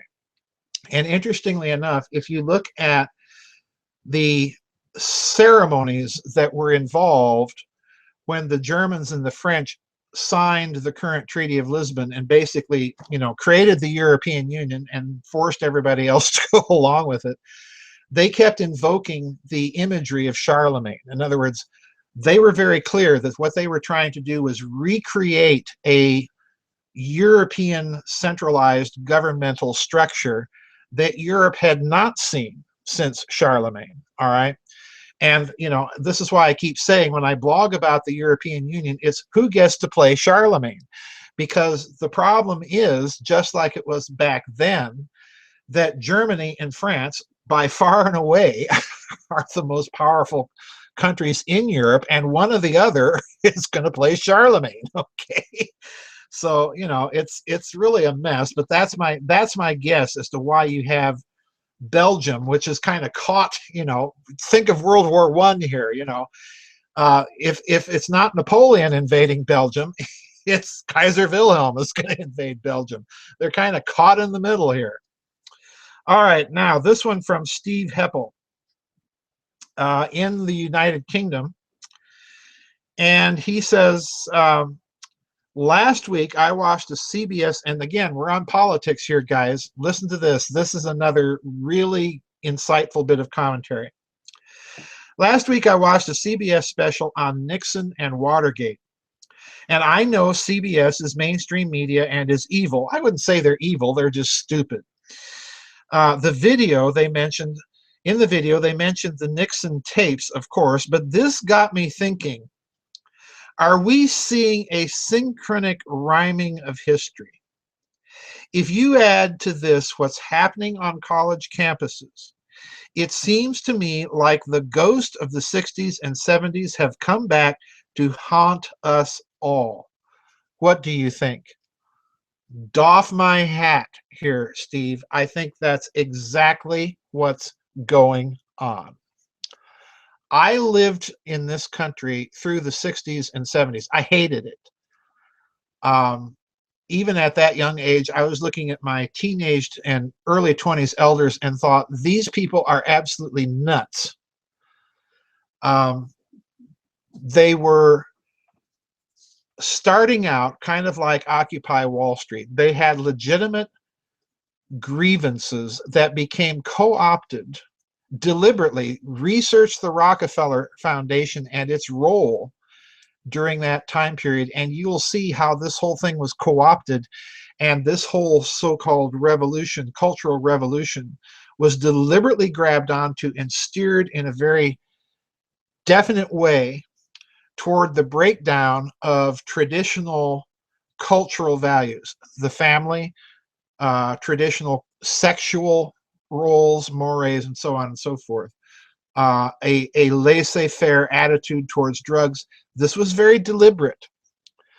But beyond this, you're asking, is there something rhyming here? And all I'm going to respond here to kind of whet your appetite is to talk about Darth Hillary. Because if you look at the career of Hillary Clinton, when she is in college and her upbringing was as more or less what we would now call a kind of mainstream conservative Republican. All right, that was her, if you will, her ideological context or matrix. When she gets into college and more particularly studies law, she's exposed to Saul Alinsky, all right, the Rules for Radicals, and reads his book. And you can see this in her life. There's almost an immediate 180-degree ideological, political, cultural turn in her. And I suspect it's because she sees in this, I mean, as far as I'm concerned, Hillary really doesn't have any principles. She has only one thing, and that's an incredibly gigantic lust for power. And she saw this as her vehicle. Now, let's note how she gets her political start. Hillary Clinton becomes one of the lawyers and one of the most radical and outspoken lawyers on the House Rodino Committee, which is the House committee reviewing the case for impeachment of Richard Nixon. All right. And she's all gung-ho for it. So in other words, you're not looking at deja vu or synchronicities or rhymes of history. You're looking at the very same people involved. That's what I'm saying. Most people don't remember this about Hillary Clinton, but that was her political start. All right. Now, she came into contact or conflict with her and this very radicalized wing of the Democratic Party. We have to remember that back then, the Democratic Party was not this monolithic, radical left socialist behemoth that we see now. There were elements within the Democratic Party that were, by our lights now, that were very, very conservative, all right? And the Watergate scenario, along with the fact that George McGovern, the senator from my home state of South Dakota, those two events did more than anything else, did a great deal to radicalize the leadership of the Democratic Party, because they were constantly fighting this particular wing, this very left-wing wing of the Democratic Party was constantly having to fight an internal battle with people within the party that were still reluctant supporters of Richard Nixon. In other words, the conservative wing. And ultimately, the radicals, of course, went out. But what I'm telling you is Hillary Clinton got her political start on the impeachment committee in the House of Representatives of Richard Nixon. So it's not just a weird sort of synchronicity. You're looking at the same players, you're looking at the same personnel.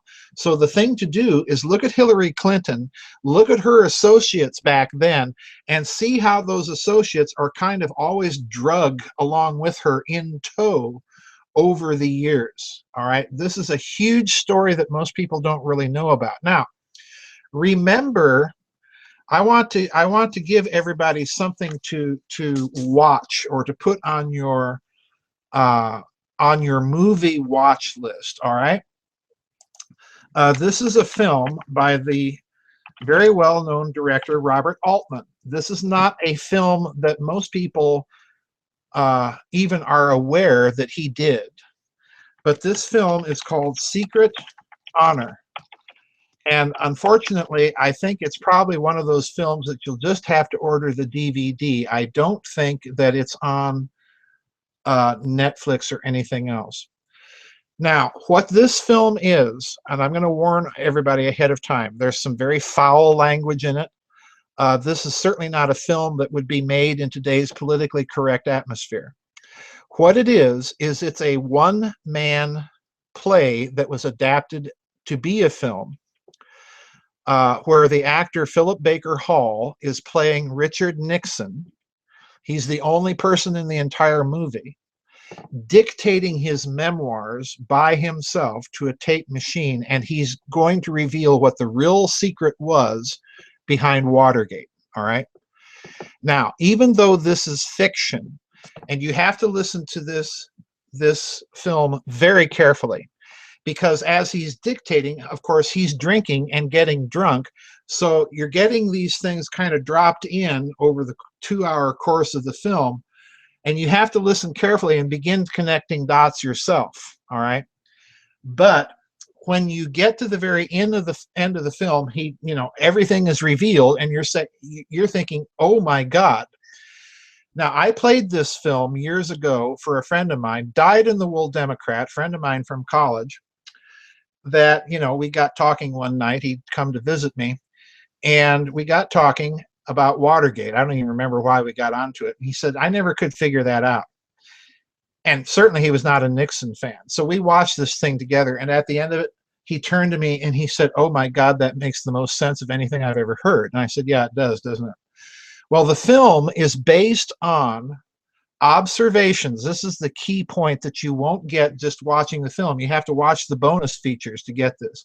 The film is based on observations of a Democratic columnist that was following Watergate at the time and couldn't figure out what all the fuss was about. There was no legal basis to impeach Nixon. And she was odd man out in the Democratic Party at the time, or odd woman out in the Democratic Party at the time, because she wasn't buying all of this stuff. And she decided to write a column about what she thought was going on, what was really going on. And she wrote this column. Her name was Renata Adler. The column exists in a little book called Canaries in the Attic. I have the book. But the Altman film, you learn in the bonus features, is based on this column. And interestingly enough, after she published this column, her career, she was a syndicated columnist in the United States at the time, her career absolutely tanked. I mean, she dropped so far and so fast off the radar screen, it wasn't even funny. And then, of course, from that, we had Nixon's resignation. So it's a very important film. I don't want to give it away. If you know the details of the Watergate situation, you'll understand immediately why her observation was so absolutely super sensitive that it's no surprise that the powers that be that were behind getting Nixon out of there wanted her out of the scene too. It's an incredibly interesting period, but the be-all, the ultimate issue of it is that you had, as a result of the successful pressure on Nixon, you had a radicalization of the Democratic Party leadership, and the bringing into that party of a group of people like Hillary Clinton, that talked a kind of centrist game, but that were absolutely, like George McGovern openly, were absolutely radical left. And this has been the problem ever since. And they have increased their power over the years in the party machinery itself, so that the Democratic Party of my parents is, or of Truman or even Roosevelt, is not the party that you see today. Anyway, great question. Now, number 2 is still Steve Heppel. He says, I've been doing some research online about the collapse of communism in 1989. And this is another doff the hat political question here, folks. And I'm so glad he's asking this, because we have not talked about this very much. And I've come across some blogs claiming that elements of the Romanian Iron Guard may have helped to start the fighting that led to the overthrow of Nicholas Ceausescu. Do you know if there is any truth to these claims? Now, folks, the Iron Guard was Romania's version prior to World War II. It was started by the then dictator of Romania, Antonescu, who joined the Axis, and of course Romania took part in the fighting on the Eastern Front. Romania just could not get it right in the 2 world wars. In World War I, they sided with the Allies and were invaded and taken out of the war in less than 3 months. So they joined the Axis the next time. You know how that went. So, but prior to World War II, the Iron Guards were Romania's version of the German Waffen SS. They were a paramilitary, ultra right-wing fascist organization. And I should quit saying that. Fascism is really a philosophy of the left. But in any case, they were Romania's version of the Waffen SS, and they were therefore, very elite combat troops. They fought very well. The Romanian formations of all the German Allied formations on the main Eastern Front were probably some of the better fighting units. They fought very well, but they were kind of the strong arm brown shirts version of fascism in Romania. It is, in answer to your question, Stephen, I want to expand on this, because what you've touched on here is something very important that has gone unexamined and unexplained in most research of that period of our recent history, with the exception of myself and some others, a very few others. It is true that there were elements of the Iron Guard that were operating in the overthrow of Ceausescu. I personally strongly suspect, though I have no evidence, that these elements were also possibly responsible for the execution of Ceausescu and his wife. I also suspect that perhaps even Russian intelligence had a hand in that, simply to silence them and not have anything spilled. But in any case, I suspect that one or two, or possibly both of these groups had a hand in their murders after the collapse of the Warsaw Pact. Now, the reason why this is very important, Steve, is because if you go back and look at what was happening almost simultaneously in Romania, was happening also where else? Hungary and East Germany. And again, in Hungary, you had a certain element of the anti-communist revolution there that was very, very right-wing and had these ties to the regime of Admiral Horthy, who was the Hungarian leader prior to and during World War II. He was the Hungarian regent, quite honestly, for the Hungarian component of the old Austro-Hungarian Empire. So he ruled as the regent for the king of Hungary, who of course was the Habsburg. In East Germany, as I detailed in Nazi International, in East Germany, originally, the movements that you saw on television were not movements to overthrow the East German government, nor were they movements that were pressing for reunion with West Germany. What they were populist movements, quite literally, that were trying to press for reforms in the East German state. More openness, Glasnost, the East German version of Glasnost. That's what they wanted, all right? Now, if you recall, I pointed out in Nazi International, at a certain point, as those big marches were taking place in East Germany, the rallying cry of the East Germans was, "Wir sind das Volk," we are the people.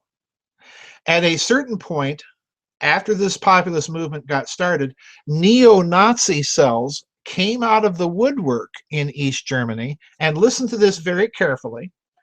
They were well-financed, they had computers, they had cell phones, and they would show up at these rallies and begin to channel the popular expressions into different expressions. They would start chanting things like, "Wir sind ein Volk," we are one people. In other words, you had neo-Nazi elements, cells, suddenly appearing in communist East Germany, and incidentally, one of the most repressive police states in the world, suddenly successfully crawl out of the woodwork and start driving for a reunion, an actual unification with West Germany, okay? And on the western side of this, Chancellor Kohl was coordinating, let's just put it that way, with these groups, all right? So what am I driving at here? I'm driving at this. Remember General Galen?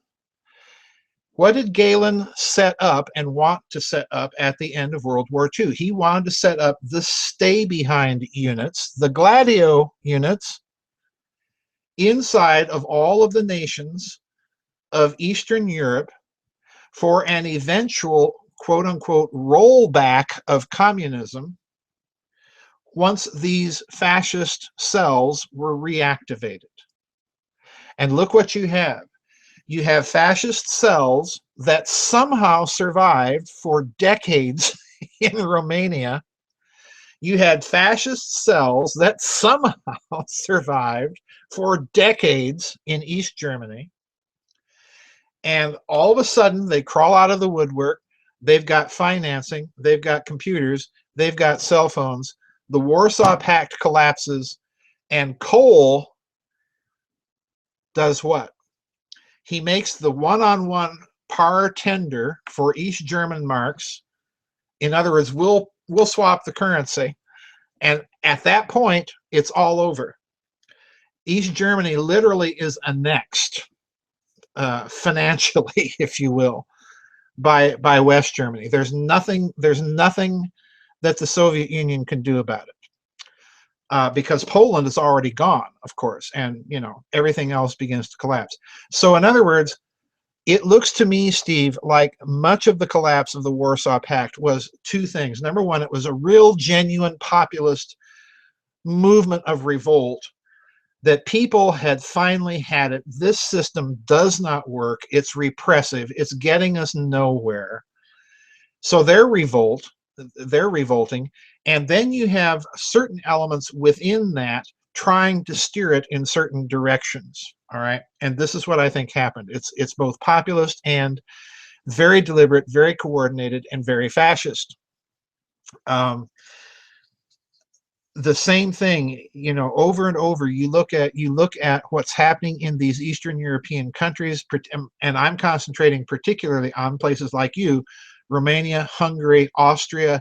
You see these little fascist cells in the background that to me are very, very disturbing. That I think the conditions are ripe for another potential fascist takeover. Look at the immigration crisis and the fact that the current leadership in Europe they don't even want to acknowledge that Islam is simply incompatible with our Western civilization. They don't want to go there. And this eventually is going to issue in a backlash. And guess what? Those cells are still there. Those cells are still there. Let's not forget whose plan the European Union was. Okay? Number 3. I'm interested in knowing if you know of any hidden historical aspects of the Franco-Prussian War that most people may not be aware of. Yes, I am. How to put this?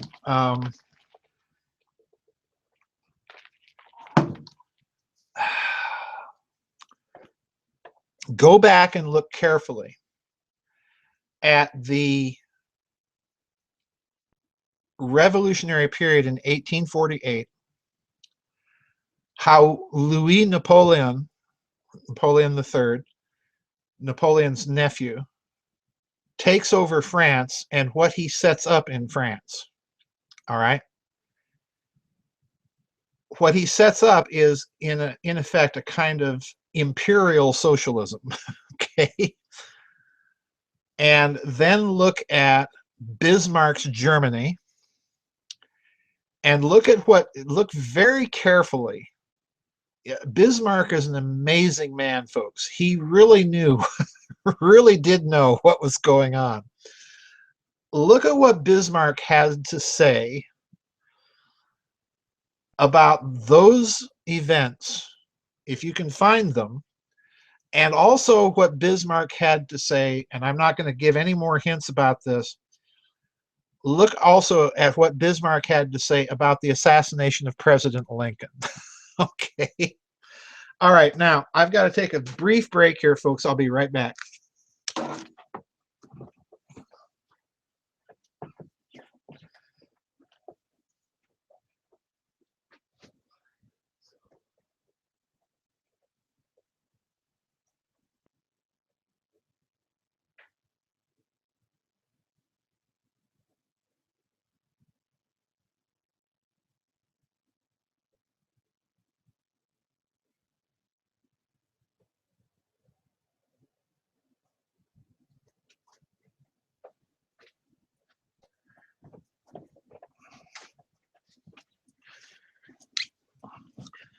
All right, sorry about that. I had to turn down my temperature because my air conditioner hasn't kicked on and I'm sitting here sweltering.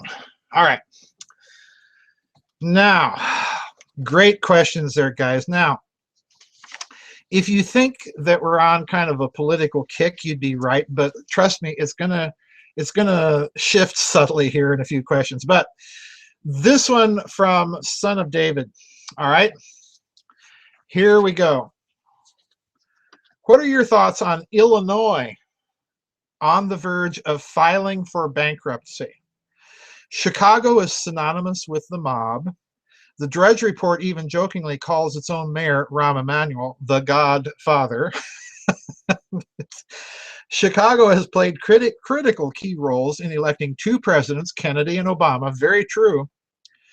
Do you think it has to do with the Austin Fitts slow burn model? Maybe the whole state washes money for the mob or partakes in financial fraud. And the icing on the cake was the bearer bond scandals, where trillions in fake bonds was held in Chicago Federal Reserve crates.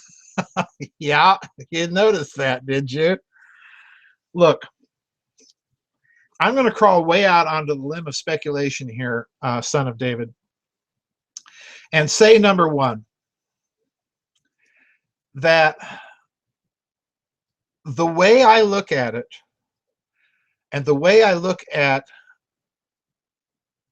several previous American presidential elections, if you look at them on the county by county map, what do you see?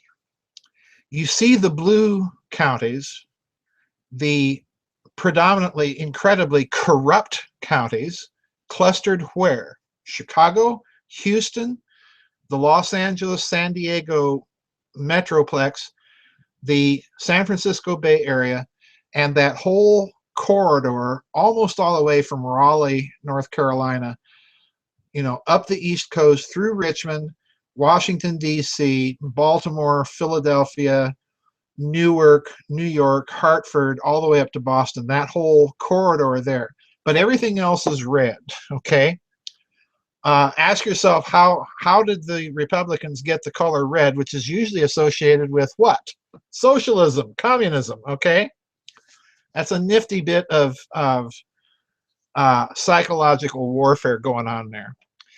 But the way I look at it is that that hidden system of finance is coupled with the maintenance of the deep state party machines in those areas, all right?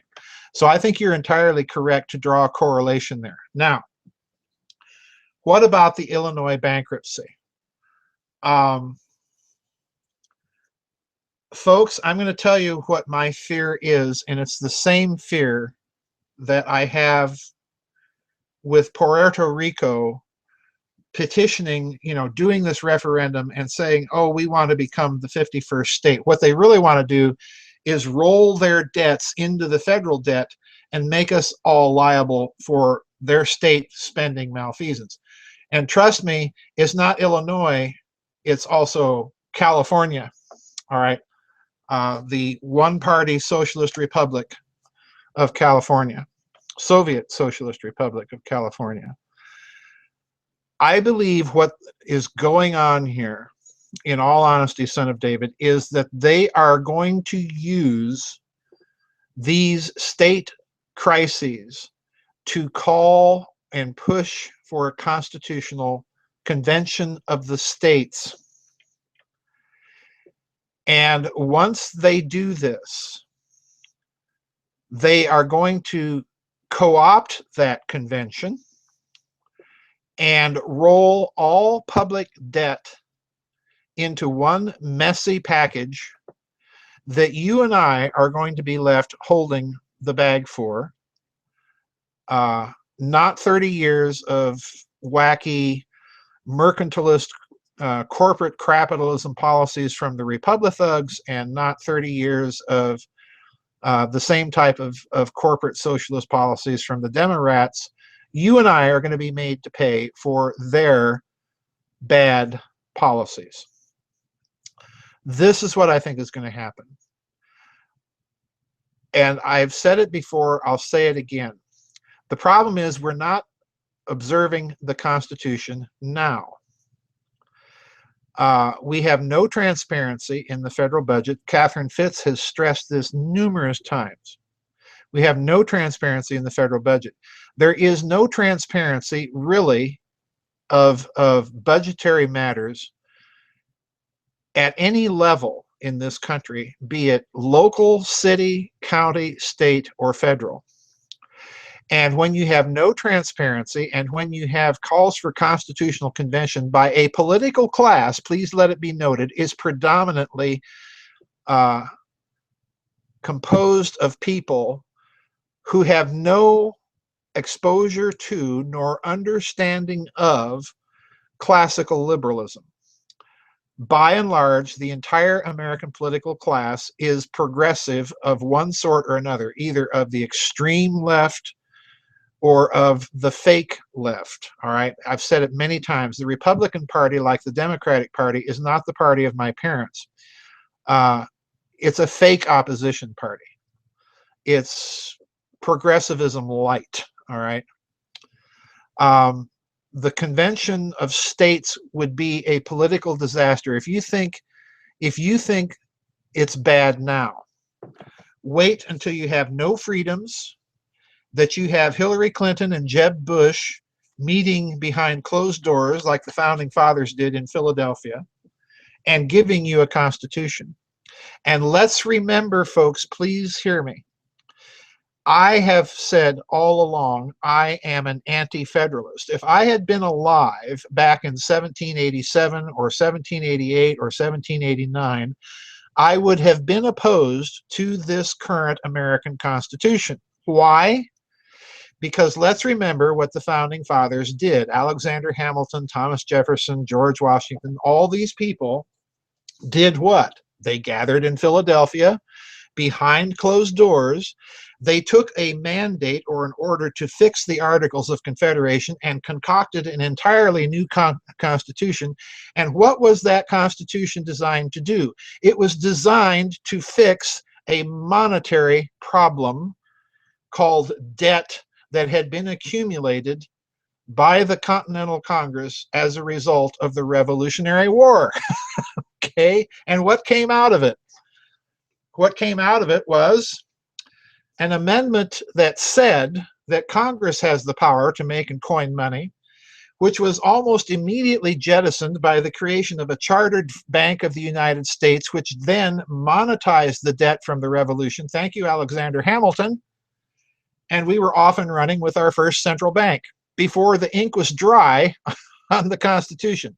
So in other words, we were sucker punched, folks, in 1787. Okay, with me? If you want to read the other part of the history, read the Anti-Federalist Papers and read them carefully, because you'll find a few long ones in there about the monetary issue. All right. So I suspect because of this, son of David, you would have a replay on steroids of 1787. All right. It has not, and I'm going to be very blunt here, it has not worked. But it is a better constitution than anything Jeb Bush or Hillary Clinton or Steve Pieczenik or Alex Jones or anybody else could come up with. And the problem is no one is observing it. That's the problem. I have a blog coming up, son of David, about a bill that's now being proposed in Congress by Senator Kennedy from Massachusetts. And it's a bill of federal appropriations, which, of course, according to the origination clause in the Constitution, all bills about money have to originate where? In the House of Representatives. And they're not even bothering about this. All right? This is the problem. You have people that, number one, don't even know the Constitution. And number two, they get in there and then they don't observe it. Okay, so if you want to take your chances, folks, with the Constitutional Convention, go for it, but I ain't going to be there with you. I'd much rather be sitting having tea with Queen Lizzie. Let's say, why don't you give the crown to me? I know what to do with it. But anyway, all right, enough of that. Excuse me. Now we're going to shift gears a little bit. This one is from Byzantra, and we're starting into, I don't know what to call this part of the Vidchat, the spiritual political, the political aspect of it. All right, here we are. She says the revival of Russia on the whole could have something to do with practicing the Orthodox religion openly. I would say that's a big part of it. I'm rereading C.W. Ledbetter's The Science of the Sacraments and wondering if there's any truth to building a structure, an ethereal structure, by using a group of people in practical magic, which is what a mass seems to be. Whether people knowingly or unknowingly are participating does not seem to reduce the results. Ledbetter, you must understand, is not an Orthodox little o clergyman in any sense. In other words, his understanding of sacramental teaching, while based upon Anglican and Roman Catholic thinking, is not exactly the same. So I'd be cautious in using him uh, as a spokesman for Christian orthodoxy on what the Western doctrine of the sacraments is. All right. She goes on. The fact that people are setting themselves up as focus lenses through ritual, does that give the leader and motivator of the magic a broader choice range to connect to? What are they connecting to exactly?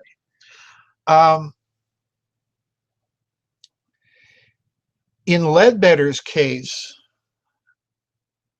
that's a very, very good, but it's also a very difficult question, Byzantra, because Ledbetter, as you are probably aware, was a bishop in the Gnostic Catholic Church. All right, so that's what it was called, which was one of these 19th century religious organizations that springs up like so many others do in that time, that's trying to absorb or bring into its conceptual world all of these spiritualist movements going on at the same time that in the sciences you have this massive move of materialism, all right, of a reductionist materialism, which Ledbetter certainly would not be part of. But Ledbetter, interestingly enough, is one of the first people to experiment with the idea directly. And this is a very interesting thing. It's not very well known about him. Ledbetter was one of these people who consciously experimented with the idea of intention and how it may or could alter material or physical reality or objects. Okay, in other words, Ledbetter was kind of a century ahead of Dr. Tiller, who I did the webinar on here in the members area. He was thinking very much along the same lines as Dr. Tiller, and he was attempting to do chemical experiments with this, some of which were successful and some not. So he was kind of ahead of his time. For Ledbetter, the key doctrine, and Occult Fan just spelled it out in the chat room, is intention. Well, intention is a part of Roman Catholic, Lutheran, and Anglican doctrine of the sacraments, because in order for a sacrament to be valid, the celebrant, the priest or the pastor, has to have or intend to do in the sacrament what the church intends to do in the sacrament. And how do you signal that intention? Well, you signal it by conformity with the ritual of the sacrament itself. All right. So in other words, you don't introduce your own ritual and make it up as you go along. Why? Because that violates the coherence of the intention that has been signaled and handed down throughout history. All right. So Ledbetter is thinking along these lines. That's what he's doing. I hope this is answering your question. Now, continuing. If digital quantum computers can connect to parallel universes, could they utilize diverse ranges? I mean, can they connect horizontally as well as vertically? My intuition tells me they can do it horizontally very well, but vertically in a very limited fashion, meaning the contact they make might be fun for the elite, but not for the rest of the population. Isn't that the reason the Western world stays well away from analog computing? It would also stress the fact that nature isn't the enemy it is sold as. Well, yes, but I think what you're asking here may even be a bit different than what you're thinking. If I'm hearing and understanding you correctly, what you're asking is, can a very sophisticated, perhaps artificially intelligent computer or computer network, can it connect with other universes or parallel universes or higher dimensions? And my answer would have to be in both cases, although please note they're slightly different questions. My answer in both cases would have to be yes, simply because, as we've discussed many times previously, Byzantra, in these vid chats, that to me it looks as if cosmological physics is fundamentally an immaterial thing. In other words, that it is about information rather than matter. Matter being a specific subset of information. And once we've said that, then anything dealing with information, like a computer, which is already, by dint of being an electrical circuit, a hyperdimensional machine in Gabriel Krone's terms, is going to be connecting, by the nature of the case, with higher dimensional entities or spatio-temporal configurations, and it's also going to be connected to parallel or potential universes, if I can put it that way. I think that's what you're asking, and the reason I'm kind of steering the question in that direction, if I'm understanding you correctly, is that somebody else is thinking the same thing that you're thinking, all right? And I'm thinking. So let me continue. I'm old enough to remember the Mass in Latin here in Belgium. When it stopped and was done in the local languages, the churches depopulated to the point where now there is hardly anybody following any Mass. Connecting to the strata more aligned with the elites is more difficult to do openly due to the nature of the sacraments needed to open doors. Now, I understand exactly what you're getting at here, but I'm going to suggest it's for a different reason than you're suggesting, but let me finish what you say first. Very vile deeds like necrophilia, child abuse, killing, and so on.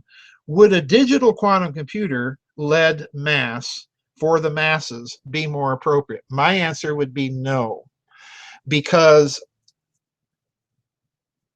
the idea of intentionality of a sacrament also has, if you study Western sacramental teaching, in other words, any church that has sacraments at the core of how you interact with divine grace, in other words, churches like Roman Catholicism or Anglicanism or Lutheranism, which are sacramental churches. In other words, you don't just accept Jesus in your head or your heart and you're all done, okay? There's a public ritual aspect to it.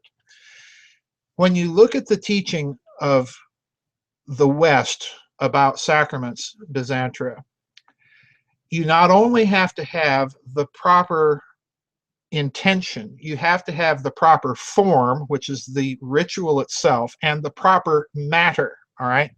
Now, matter of the sacrament means not only the matter of the sacrament itself, like water in baptism, or bread and wine for the Eucharist or the Mass, it also means the proper matter of the celebrant celebrating it.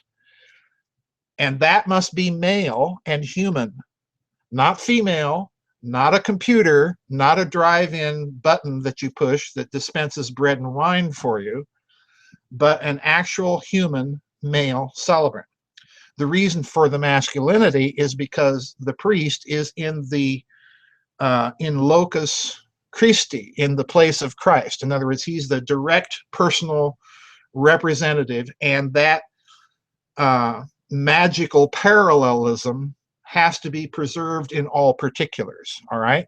So yeah, it's a magical doctrine in that sense. That analogical thinking is there. So you couldn't do this with a computer. But let me continue with what you say. A satanic mass in disguise, so to speak. Yes, that's what it would be. You're onto it. Culling the herd is a favorite pastime, but it seems they need more devotees bound by body, spirit, and soul at the broadest pyramidal structure. And today that is somewhat lacking. It would also address the absence of the papacy to address stringent problems like pedophilia and shortage of ministers. Bingo. You've had a massive inversion if I can put it that way, Byzantra, within the churches themselves. You've had a, if I can put it this way, you've had a penetration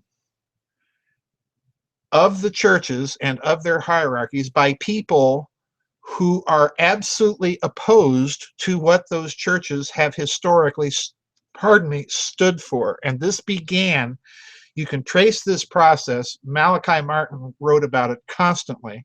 You kind of have to read between the lines with him. This began in the 18th century, but really got a huge kick in the 19th century. Now, let me make one observation here, Byzantra, that I hope I'm kind of sensing you're wrestling with something here, and you're trying to figure out why all of this is happening. And you're noticing that mass attendance dropped off when the Roman Catholic Church switched from Latin to the vernacular. Now, I grew up in a very kind of sacramental, ritualistic Protestant church, which was, back then was called the Methodist Episcopal Church. There was a brand of Methodism in this country that for all intents and purposes could have been Anglican. All right, it was very ritualistic, it was very sacramental.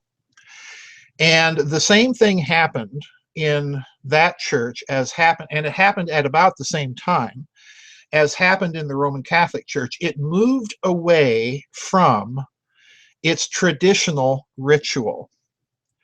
And it did so for many of the same reasons that were advanced in the Roman Catholic Church, to modernize and so on and so forth. And what happened as a result of the modernization and the change in the ritual itself was that people quit coming. The ritual became ugly. Nice, elegant vestments were replaced with burlap and ugliness. The tapestries were out, and the applique birds and modern designs and all of that stuff were in. Gloria Patris were out, and bongo drums and guitars were in, and so on and so forth. So I'm going to suggest to you that it wasn't simply the change in language from Latin to the vernacular, because after all, the Lutheran ritual during the Reformation, the Anglican ritual during the Reformation, were basically nothing but the Roman Catholic ritual in the language of the people, in German or in English or what have you. But the ritual itself stayed pretty much the same. So it's not language, it was the change in the actual structure of the ritual. It was the change in the aesthetics of the ritual from something beautiful and majestic to something ugly and designed to be ugly. And it was the actual, if I can put it this way, dumbing down of the ritual that resulted from it. You have to remember, Vatican II didn't just change the language. It took the ritual and threw it out and created a new one. Okay, that's what it did. And because the Pope is doing it, you see, well, we'd better do it too. You know? So got to keep up, got to keep up with the Joneses, or in this case, the Popeses. All right, now let's continue. Do you think the Russians use a mix of digital and analog computing? Alexandra, Byzantra, let me doff my hat on that one.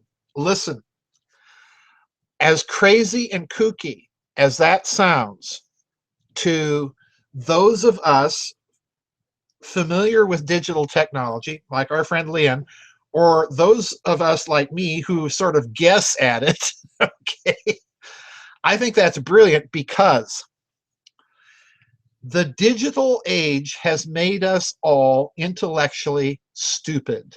Why? Imagine the US Navy.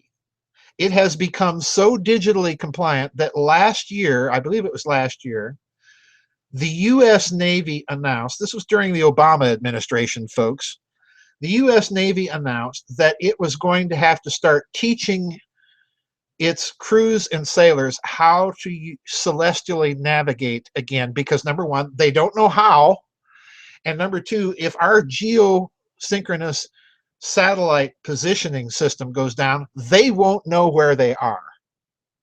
Let that sink in. Now, that's good old-fashioned analog technology here, folks, that they're talking about. Sextants, compasses, watches, timers, maps, stars, you know, all of that good stuff. So the insight here, I think, that you're getting at, Alexander, is, are the Russians continuing with analog technology? My big suspicion is they are. They are.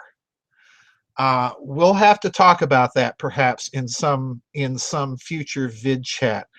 But again, Byzantra, I think you're on to something here. It's big.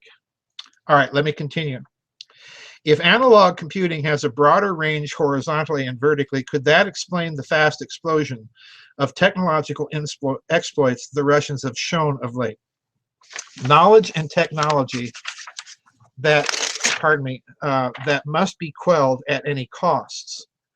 Russia is smaller than it was during the Soviet era, but by no means a small country. Nonetheless, it needs allies if it comes to blows with the Western world. Seems more and more of those satellites of broken countries of the Soviet era are more inclined to ally themselves with Russia again. And I wouldn't blame them simply, Byzantra, because the West, and particularly the United States, is looking at if I were you in Europe, let me put it this way: if I were you in Europe, you know, wherever you're living in Europe, from the United Kingdom to Italy or wherever, looking across the pond at the United States, I'd be thinking they've lost their mind. they're totally cuckoo over there, and their policies are destabilizing pretty much the whole world. Okay. And I'd be thinking exactly what Chancellor Merkel, you know, I'm no fan of hers, folks, you know, you all know that, but I'd be thinking exactly what Chancellor Merkel's thinking. They're not a reliable ally anymore. And because of that, you know, we have to look to ourselves for our defense, for our security, everything. I'd absolutely be feeling that way. And if I were the former republics of the Soviet Union, and looking at a choice between the United States or, you know, the Shanghai Cooperation Organization, yeah, I'd be looking at the latter. Absolutely. Let me continue. The U.S. and EU did a great job of alienating them. No, it was primarily the U.S. here.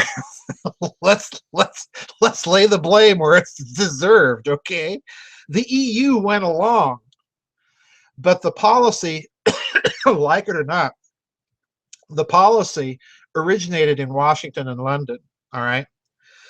You go on to say China comes to mind. Do you think there is a sort of renaissance spiritually going on there? Oh, this is a great question, folks. Doff my hat again, Byzantra. Listen carefully, folks.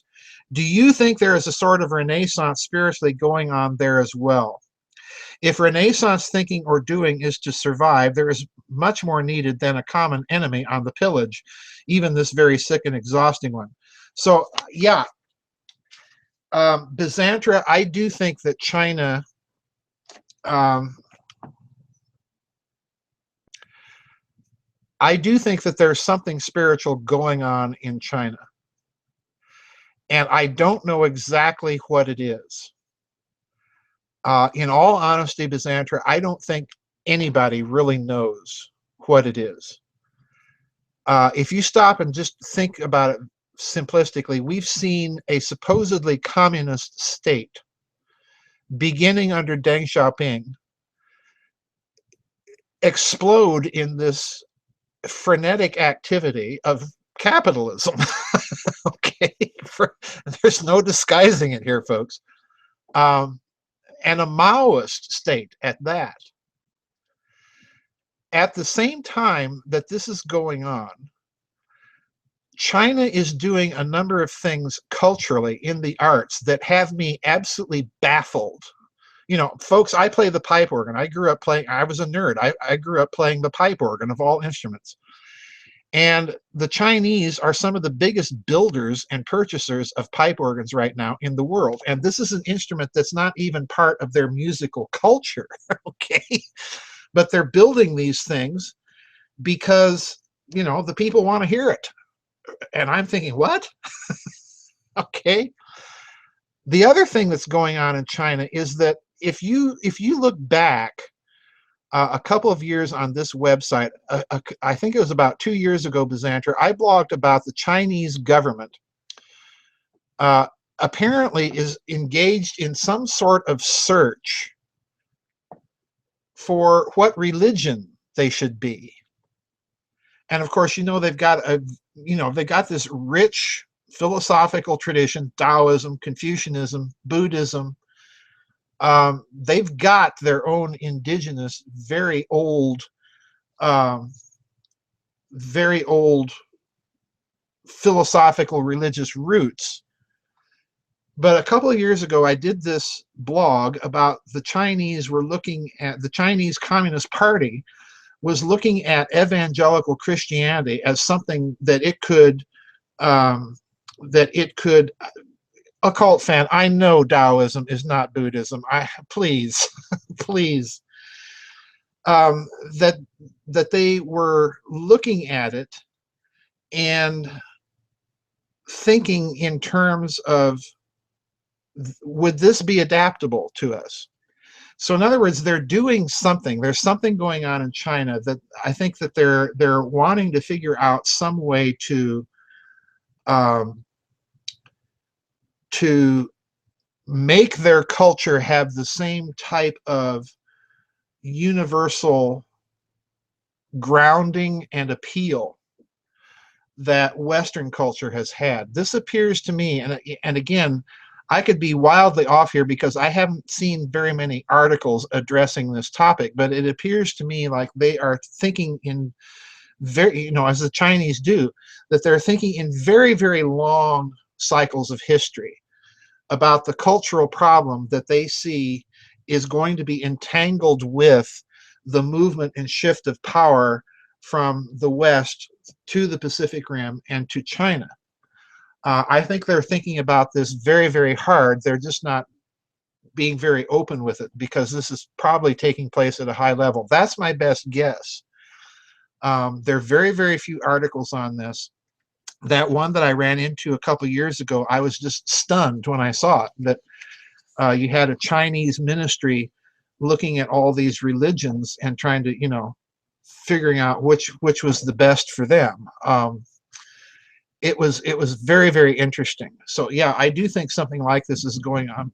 Hang on, folks. I got someone at the door. Coming.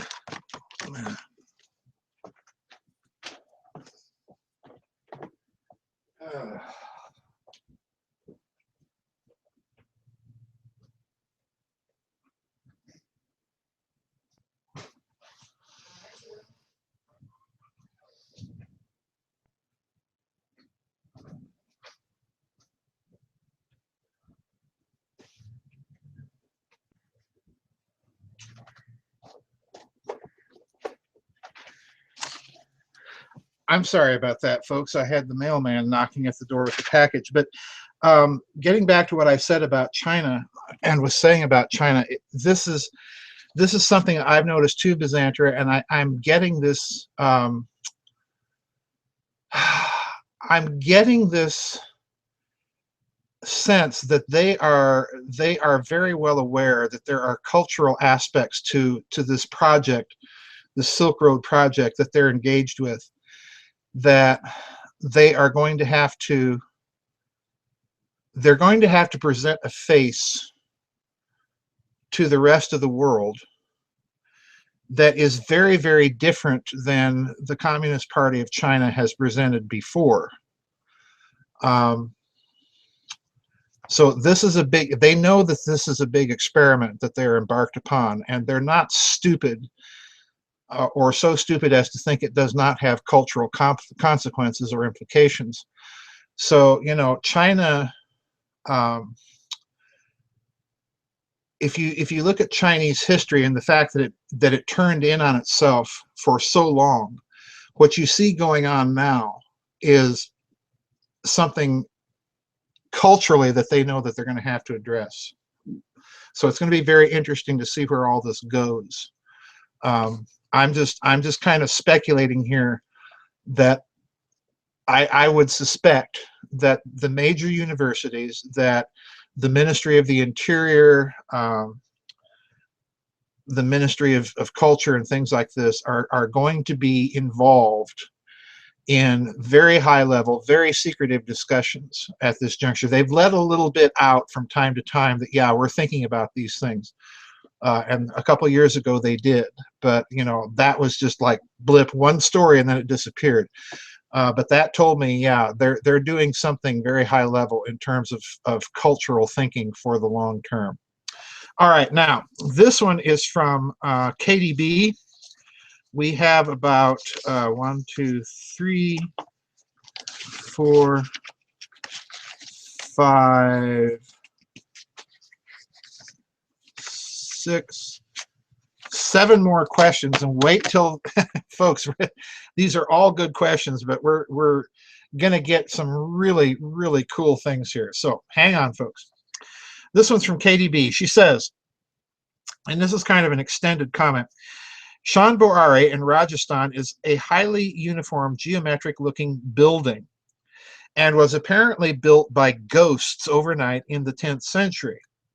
When you look at it, you could be in a computer simulation where up is down and down is up, like an abstract painting. It made me think of as beloved, so below. I keep researching the idea that some of the ancient structures may have been 3D printed. I agree. Yeah, you had that insight. I remember that a few weeks ago, Katie, and I have to agree with you. That's a possibility. I then kept thinking of God creating the world with his breath and all of those associated allegories in the Bible and other ancient texts. In the book of Joshua, the opening sentence is, quote, "At God's first word, a point burst into flames," unquote. The flames under the creation of some sort of cosmic 3D printer, perhaps? What of God's word? Where does this fit in? Well, think about something else here, Katie.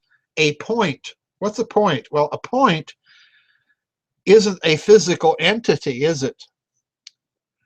And at a word or vibration, a point bursts into flames, and then what does that mean? Well, energy is released, heat and light are created, right? So there's something going on here, the way it looks to me in the text of Joshua. I know which one you're talking about. There's something going on here that is very close in certain respects to the idea of the Big Bang, to the idea even of how they're trying to tap into 0-point energy, and so on and so forth. So continuing. That's when I looked at 3D printers that were using sound waves to decorate pottery. So the printer moves with the rhythm of the sound waves themselves, imprinting this into the pottery. It's like a record needle. When you look at some of the pictures, they are highly uniform. This makes me think of Rosslyn Chapel and of all the angels etched into the walls, playing different musical notes, almost pointing out the connection between architecture and sound waves, angels, and angles, or even creation and sound. In another article, apparently spies could even steal 3D printed blueprints just before recording the sound, reverse engineering the emissions. And let's add to this insight, Katie. Let's add Leonard Bernstein in that initial Harvard Norton lecture where he says, I always had the fantasy that instead of simply speaking the universe into existence, he sang it into existence. Music, all right? What if we reverse engineer the sound at old grid points where the temples no longer exist? What will we get? Well, key thing here, Katie. The temples are what? They're resonators. They're acoustic resonators. So in other words, they were designed to be resonant to a whole fundamental frequency and all of its overtones, all right? So you would have to know the material and dimensional properties of those temples to reverse engineer completely what you're doing. Now, that said, it may be the case that at certain points on the so-called grid that you have a certain fundamental frequency that is, so to speak, naturally produced at that point. You would have to figure out what that frequency was before you could begin to play with it, so to speak, as you're suggesting. So to continue, is that what the military are currently doing? What if the grid, or as you have alluded to it, the Tower of Babel, was somehow built by using 3D printers of some sort, coupled with sound waves that naturally were made at those nodal points, almost like the structures grew into place? And I think that's a good analogy. It's like growing a crystal. Why? Because a crystal, as I've said many times, is a natural lattice response to the structure of local space. That's why the defects in them are unique to each crystal and where they're grown. And that's why they like to grow them off of the planet, out of the gravity well of the Earth, where you don't get those defects. All right? Gee golly. Frequency, lattices, gravity. Okay. Let's continue with what she says. What of brain waves? Could you think things into being, especially by coupling it to a 3D printer? I see where you're going. Especially if that technology was analog. There are some analog 3D printers being created also. What about the connection to DNA? Well, incidentally, they've already 3D printed DNA. If DNA is light waves, which essentially is sound waves. I'm going to go you one better, Katie, since you're speculating here. And I'm going to respond to some of your things in somebody else's things here. So kind of be patient with me. But DNA, I'm gonna toss this one out here. DNA is a quantum tunneling and an acoustic phenomenon. So in other words, it's an electromagnetic, electroacoustic, very complex waveform. Okay. You're suggesting, if I can summarize it, you're suggesting a kind of analog, acoustic, electromagnetic, 3D creation mechanism, 3D printing creation mechanism. That, in other words, you're groping toward a technology by looking at stuff that you already know exists, and you're groping towards something that you sense might have existed. And I agree with you. All right. Now, let me explain why I agree with you by turning to some questions that were submitted by George Sohal. And George, our habit is put the username, if you're in the chat room, put your username in the chat room. Uh-oh, did I just boot myself out? I think I did. Uh-oh, there we are. Come on. Hang on, folks. I think my chat room expired while I've been yammering, so I've got to get back into the chat room. Problems today. Thank you. Yes, I know I've logged in successfully. All right. So this one's going out to George. I don't know if you're in the chat room, but anyway, George, when you submit questions, please put your username at the top of the list. I try not to, unless people use their names as the username. I try not to use everybody's name in the chats just for privacy. So let me see here. Nuclear is in the chat room. Welcome to Nuclear. Shoe Dog, welcome to you. Nancy Farrar, RBG, Santa Monica, welcome to you folks. There's George. All right, George, you're in the chat room. So, and Geiger, welcome to you. And Carla Venezia, welcome to you, all of you people that snuck in while I've been yammering and flapping my gums. So this is George Sohal, what he says. Listen carefully. And Katie, part of this is addressing what you're talking about. And this is a really good little tie it together sort of thing. He says, quote, I've noticed a few things about the constellation Orion, which make it seem to be connected to the topological metaphor, and I would like to share some wild, woolly speculations. First, let me start with a quotation from the Cosmic War.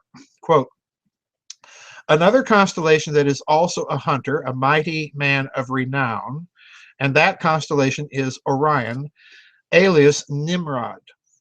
Orion, of course, is associated with Egypt, and Nimrod was also the first conqueror who planned to build a tower that could reach heaven, a tower that had to be destroyed. According to the book of Genesis, because it would allow mankind to do whatever he imagined to do. The tower that could reach heaven was, as I have written elsewhere, no mere pile of bricks straining to reach great heights, but rather a tower incorporating the celestial plan or geometry, unquote. The tower in this case you were implying is the Great Pyramid. There have also been some theories that the three pyramids were designed to line up to Orion's belt. Yeah, that's actually the theory of Graham Hancock and Robert Bauval. There have been some people that have disputed that. I think their disputes and Hancock and Bauval's theory can be harmonized. So I tend to accept the theory. Anyway, to continue. Also note that the shape of the Orion constellation looks like an analog of torsion, where you twist a can, and the belt in the middle is where the twist is the greatest. I quote Dr. Farrell below as he explains how this twisting motion is an analog for torsion. Quote, if you take a soda can and empty the soda out of it and then wring it like a dish rag, you've got that counter-rotating motion, and it's going to spiral and fold and pleat that can, and then draw the ends of the can closer together. So that kind of is my simplistic illustration of what torsion does, and the can itself would represent space-time, unquote. So could Orion be an analog of the twisting of the ether? And could the twisting of that ether preserve some kind of Tower of Babel moment? Is that what the pyramids are tapping into? Let me pause here. If you look at the constellation Orion, particularly the belt, and then you have the 4 stars on each end of the belt. What are you looking at? Well, you're looking at kind of a bow tie, aren't you? That bow tie, even though those stars are dimensionally not on the same plane, when we look at it, we can imagine the constellation all existing on the same 2-dimensional plane, okay? So in that sense, yes, you're looking at a 2-dimensional analog of torsion, but you're also looking at something else. And it's, I think if I'm understanding where you're going with this, okay, you're looking at this as a 2-dimensional projection or analog of something, in this case torsion, and you get that bow tie figure when you're doing the counter rotation on the soda can, which is a 3-dimensional thing, and you get kind of a rough bow tie shape. All right. Now, interestingly enough, you may not know that if you look at the underlying mathematics of chaos theory, there are basically 7 types of topologies that come out of the mathematics of chaos theory, and one of them is the butterfly, or if you want to call it this, the bow tie, okay? And interestingly enough, if you look at some of this stuff, Renee Tome, let me put this in the chat room for you. is the man that is basic. Oops, that's not right. Rene Thom. He's the French mathematician that is sort of the godfather of chaos theory, and I believe the title of his book was Structural Forms and Morphogenesis. All right. When you look at his forms, one of these forms, the first emergent form in chaos theory is this what's called the butterfly. And it looks, if you graph it two-dimensionally, it looks kind of like a bow tie. All right. Now, let's go back then and look at what you're saying. If there is indeed a high culture, as I've been arguing, that looks at things in a profoundly analogical way, or even if you're a legacy culture from that culture, and you don't have nearly the sophistication, but you still have the same way of thinking about things. You look up at Orion and look at that constellation, and you're seeing in it some sort of cosmological significance, which in your legacy mind is due to the god Orion, his consort Isis, and their sons Set and Horus, all right? And you concoct the mythology out of it. But behind that, there is the idea that this is a fundamental geometrical topological shape that gives rise to all the forms in the universe. And torsion can produce that form. So in other words, they would be thinking along the same lines as you in a very highly analogical way, drawing parallels. All right, that's what I think you're doing here. All right, so let me continue. Could Orion therefore be an analog of twisting the ether? And my answer is yes, if you take all those little steps in the logic that I've just outlined for you. And could the twisting of that ether produce some kind of Tower of Babel moment? You betcha. Why? Because if you are capable of twisting the ether, then you're capable of engineering it and then being able to what? Do whatsoever they imagine to do. Okay? In other words, once again, if you have a technology that allows you to any degree to engineer the fabric of space-time on the laboratory bench, even if it's only a small thing, such as taking an event, as physicists have done, and removing it from the temporal stream of quantum events, if you can do that, then potentially you've just taken the biggest giant step in being able to engineer the medium to do whatever you want it to do, from Katie's 3D printing to blowing up a planet. So in other words, it's that first step of just being able to engineer it to any degree, even a small insignificant degree, that is that grabbing of heaven and being able to do whatsoever they imagine to do. All right.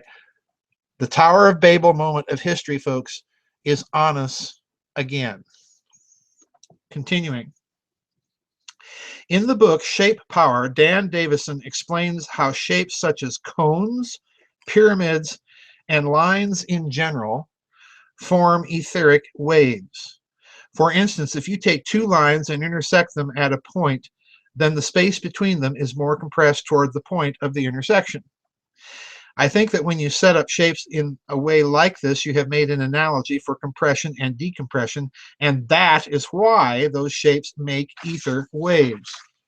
In my mind, the ether wave is a Tower of Babel type of wave because they're at the root of many other effects such as gravity, electricity, healing energy, and probably even interdimensional portals. The pyramid researcher Joe Parr also noticed something interesting about a lineup between the Sun and Orion. Quote, a number of years of repeated data can be accumulated. It was discovered that as the Earth travels around the Sun, it passes through conduits of particles that are heading into space. Some conduits head toward the galactic center, but the most impressive and largest one occurs on December 11th through the 15th, and if you know it on a star chart, it is heading toward the belt of Orion, unquote. It was during the time of alignment to Orion that Parr noticed that his rotating pyramids would fly up and smash into the wall in the direction of Orion. Now, with the amazingness of all that research aside, I have another question. Could the fact that this happens on the 12th day of the 12th month be an indicator that the effect is from a residual leaking through left over from the fallout of an original monogenetic language? The number 12 provides a common surface in 3 dimensions because the closest packing of spheres produces 12 spheres.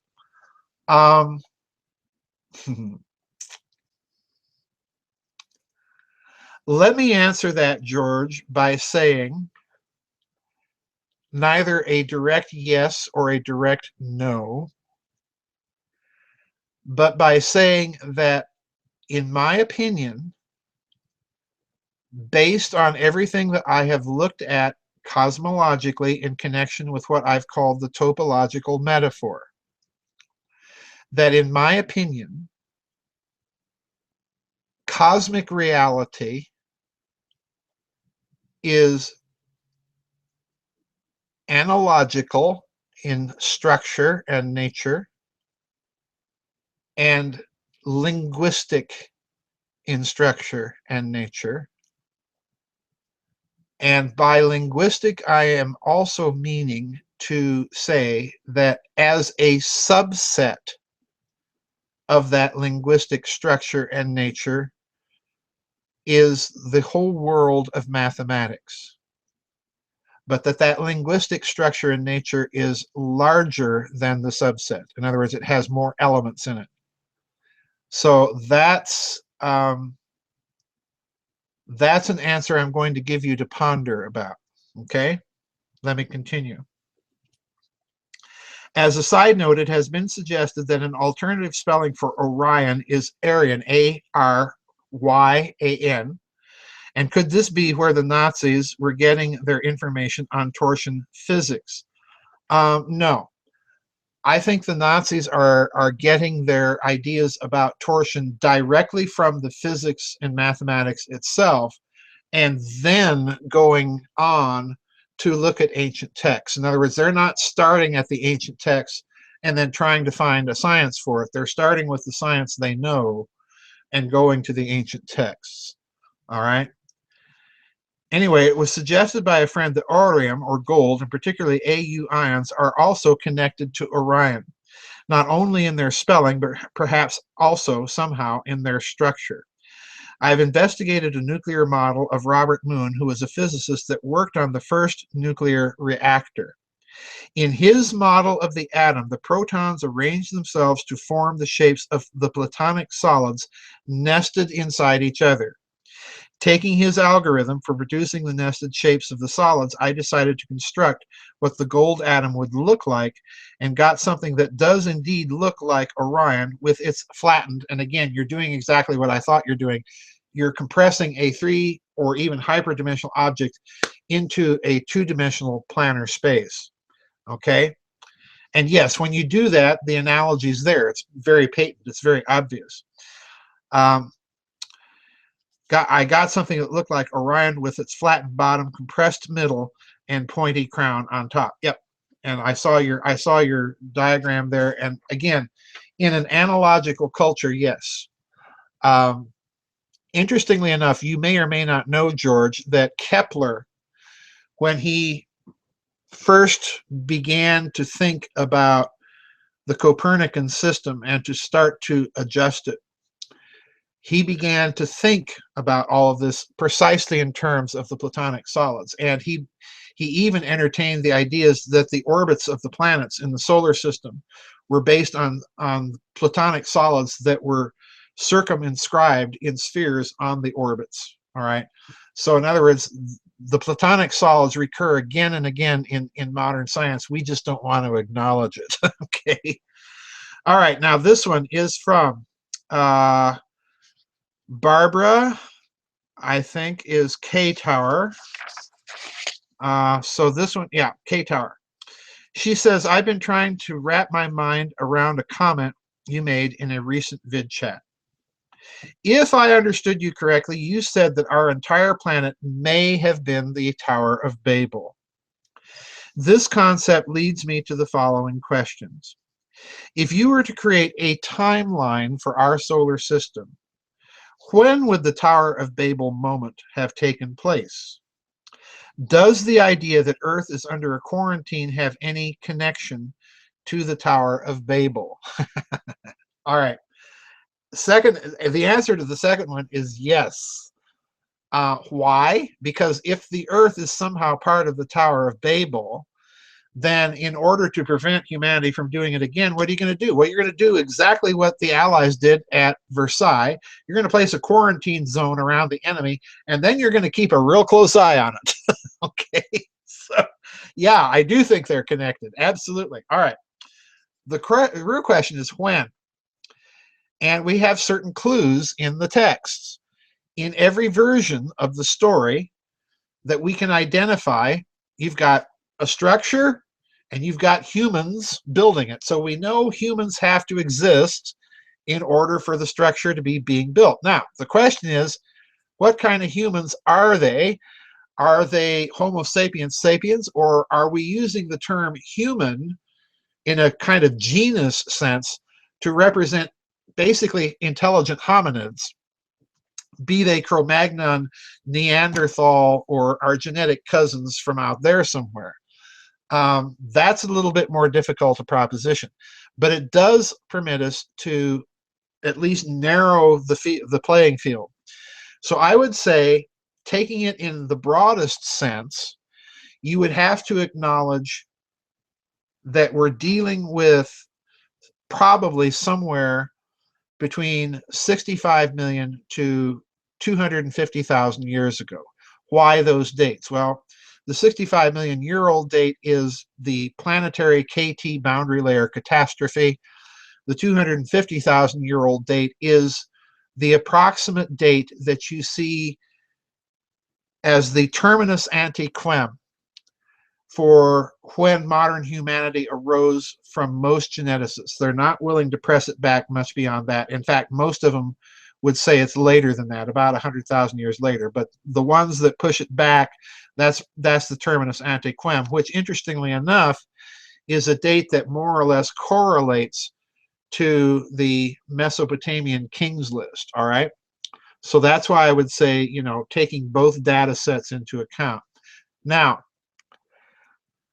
you could press it back to at least 2 billion years ago on the basis of some of the archaeological data uncovered by Cremo and Thompson in Forbidden Archaeology. Remember those spheres that were discovered in chalk stratus that in South Africa that dated from about 2 to 3 billion years ago, the spheres with the 3 parallel lines? Well, if you date those spheres by stratigraphy, then they're 2 to 3 billion years old, and that means somebody was here that had machining technology to produce them.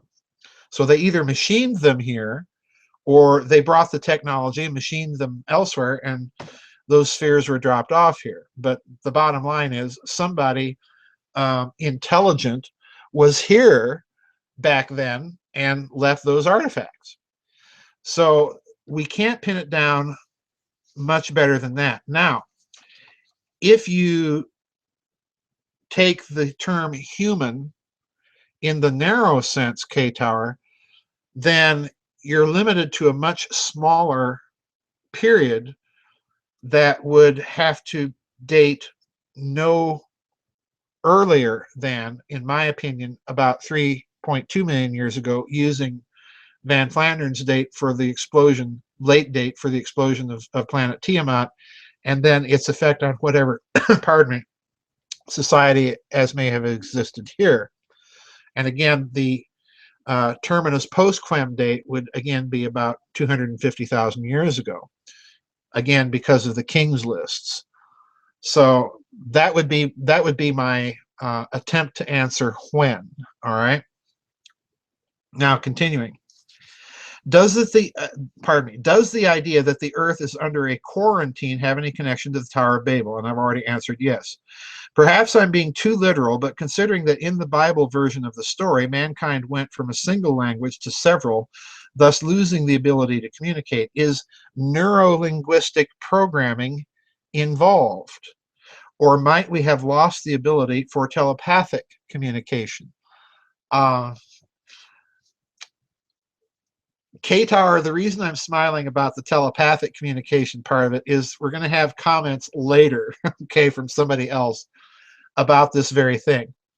But I suspect, I've always suspected, and I think this is probably what you're really asking me, I've always suspected that, yes, the scrambling of the tongues had something to do with a mind control, mind manipulation technology, and possibly also, and probably, in my opinion, also, a scrambling of actual human neurophysiology. Because we do process language in our brains, and this has an effect on our mind. And please note, I'm again making a distinction between mind and brain. But we notice things like this if, for example, you're learning a foreign language. If you speak English and you're learning Spanish, well, you think differently in Spanish because of the structure of the language. And, you know, the same thing for someone that speaks Spanish. They think a certain way by habit. They're learning a new language, say Russian, and now they've got to think in a way that initially is unnatural to them. So languages do structure your thought in very, very weird ways, and they do therefore have an influence on the way you see the world. So yeah, I think that it is possible that you're looking at a combination of all technologies being applied to break the intellectual coherence, please note the term, of the human population individual by individuals. Because what is coherence? I'm using the term coherence in a quasi-physics sense. And in physics, coherence is when you get everybody, all the particles and so on, or light waves and so on, lined up and doing the same thing at the same time in the same way, okay? So yeah, I think this is a deliberate attempt to break down human coherence and shatter it. It's interesting that it could not be done at an individual level. It had to be done by populations, if you look at the Tower of Babel story in a very rigorous, literal way. All right? So let's go on to your next question, because you see it. Is there any connection between the bicameral brain and the Tower of Babel moment? And I've just suggested that, yeah, maybe there is, in the sense that there was an actual neurophysiological break. And now, K-Tower, let's go back and remember something else. Oops, I just dropped my cigarette. Let's go back and remember something else that we've talked about before, and that's the idea of that Dr. DeHart and I found so very weird when we encountered it in the transhumanism book, this idea of the primordial masculine androgyne. And, you know, that's an oxymoronic term, obviously, because the idea of an androgyne is you have a male-female being, okay? So why call it masculine? And this weird thing is there, and we were trying to figure out, well, why is it there? You know, why this oxymoronic construction? Why the idea of an androgyne at all? Well, if you look at, as I pointed out in Grid of the Gods, if you look at the Popol Vuh, the Mayan creation account, mankind is created initially as an androgyne, all right? All of us, in other words, would be neither male nor female. We'd be male-female, okay? You find this in Plato, in the Symposium. Again, the idea that mankind's initial state was androgynous, and that people had both sets of sexual reproduction organs. And you see obviously in modern human adults, you see in males traces of female reproduction and female organs that we don't need. You know, males have breasts and so on and so forth. Females have the clitoris and so on. Both sexes have these remains or remnants of an androgynous thing. Okay, so the question is why? You can go back and look at evolutionary theory, and they'll, you know, in the 19th century, they would have said, well, evolution recapitulates all the stages of development. Esoteric lore has it that mankind was androgynous, and in the Popol Vuh, we're split apart because in that androgynous state, we're too smart. So sexuality has something about to do with this. It has something to do with the way we think. Now, when Dr. DeHart and I were researching transhumanism, K-Tower, one of the most bizarre things that we came across, he discovered this, was that at Oak Ridge, they were investigating genetically inherited traits like being able to curl your tongue or wiggle your ears or have sense of perfect pitch or alcoholism. And then the last one was homosexuality. And we're looking at this and we're thinking, what a bizarre list of things for the Department of Energy to be looking into in biology at Oak Ridge, Tennessee. I mean, you know, none of this computes. And so we started doing more digging, and we made a discovery that Dutch neurophysiologists, physicians, had dissected the corpses, the brains of male homosexuals, and discovered that their brains were constructed in a very weird way. They had the masculine or male sharp division between the left and the right brain. A female's brain has much more interconnection between the two, all right? But they also discovered in male homosexuals that the amygdala, that little gland in the middle of the brain that connects the hemispheres of the brain, was much more female in structure than the normal heterosexual male amygdala. So in other words, the brain structure itself was sort of half of one and half of the other, you know, which just literally dumbfounded us both. You know, we were finding such weird stuff.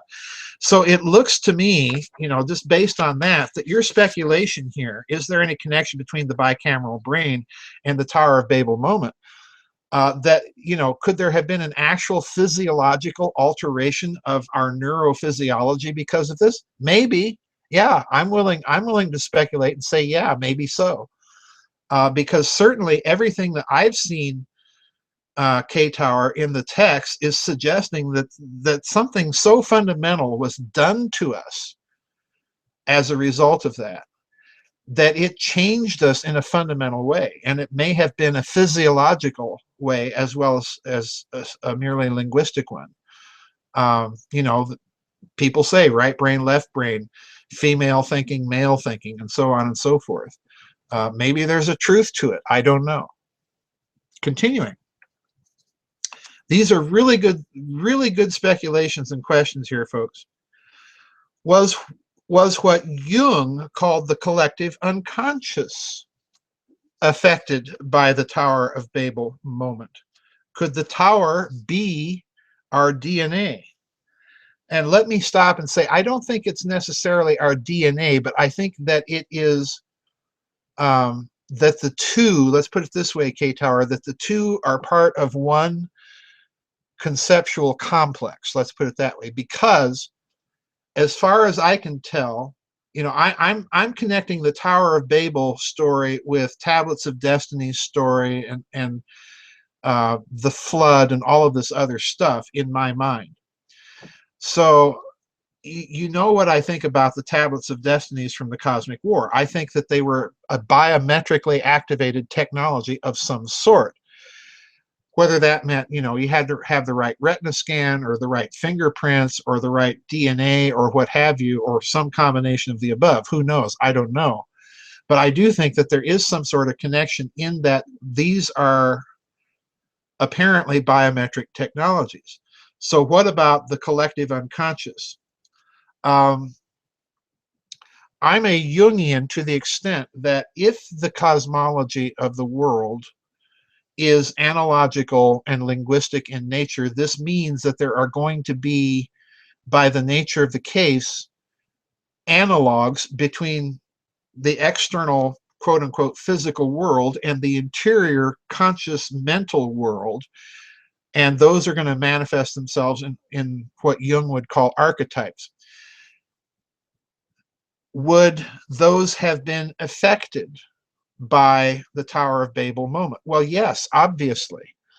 And we have one obvious example already, in that if you do subscribe to the notion that mankind was initially an androgynous creature, that we could not point at somebody on the street and say, oh, that's a boy, that's a girl, that's a man, that's a woman, blah, blah, blah, and say, you know, that's just an individual. If you accept that hypothesis, and let's remember, folks, it's not just these weird religions. This is also a tradition that you find within Christianity, that you find within rabbinical Judaism. So, you know, it's everywhere. If you accept that, then one universal that is already affected is male and female, isn't it? Because that's the universal that you and I encounter in everyday life. We think in these terms, but yet there's something suggesting that there was something different at one time, or may have been different at one time. We kind of recapitulate that in conception. At a certain point in the womb, we're neither male nor female, and we begin to differentiate sexually at about the 6th to the 8th week. All right, so things like this suggest that maybe that upset our Jungian archetypes as well. And of course, now you have the whole transgender movement. And in spite of my opposition to using transgendered people as a way to get a particular cultural agenda in place, I do think if you talk and examine what they're saying, is consciously they do not feel one or the other. So it's like they're living in a psychological state that's coming out of that primordial androgyne thing. So again, you know, what's going on here? I don't know. It could be a result of some tampering at some point as a result of the Tower of Babel. Now, one final caution here, K-Tower. You're tying all of this into the Tower of Babel moment, okay? In rabbinical Judaism, in Christianity, I can't speak for esoteric Islam. I don't know if they have this doctrine in Islam or not. But in esoteric Judaism, the division of the sexes from that primordial androgyne is made in prevision or as a result of the fall of man. So it's not coupled to the Tower of Babel, it's coupled to the fall. But in my thinking, I think that what was one complex of ideas, for whatever reason, became split into two things: fall of man, Tower of Babel, in the biblical text. For whatever reason, I think personally, I've always had the view that these things might somehow all be related as part of one complex of ideas. All right. Did the after effects of the Tower of Babel moment include a change in the Earth's frequencies? Did the Tower of Babel moment involve a dimensional shift? I don't know exactly what you mean by dimensional shift. This is a term that gets thrown around so much in alternative literature that it's basically lost all meaning. So I'm not trying to dodge your question. I simply don't know what exactly you're meaning by it. So if you want to clarify in a future vid chat, but And then you go on to ask, could the Tower of Babel moment be undone in a positive, not artificial transhumanism way? And if so, how?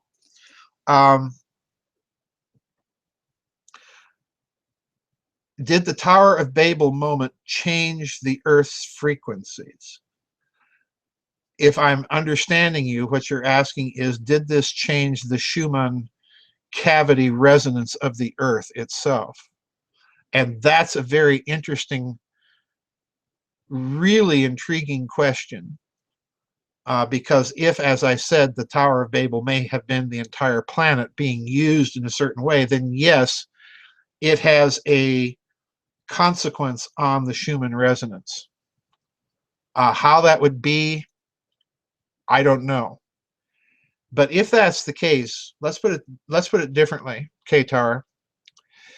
All of us, every living creature on this planet, is a bioelectric system that is operating within a frequency range that is resonant to the Schumann cavity resonance of this planet. So if you change the cavity resonance of the planet, it's going to have, by the nature of the case, since we're all these little radio sets that are tuned into planet Earth, it's going to have an effect on our emotional and intellectual responses to things. Especially, you know, the more intelligence a creature has, the more it's going to have an effect on their thinking and behavior. So yes, I would say that if the Tower of Babel story is connected to the planet, then it's going to have a change of planetary frequency, and it's going to have an effect on our behavior. Okay. Could the Tower of Babel moment be undone in a positive but not artificial transhumanism way? Yes, I think it can be. But in order to do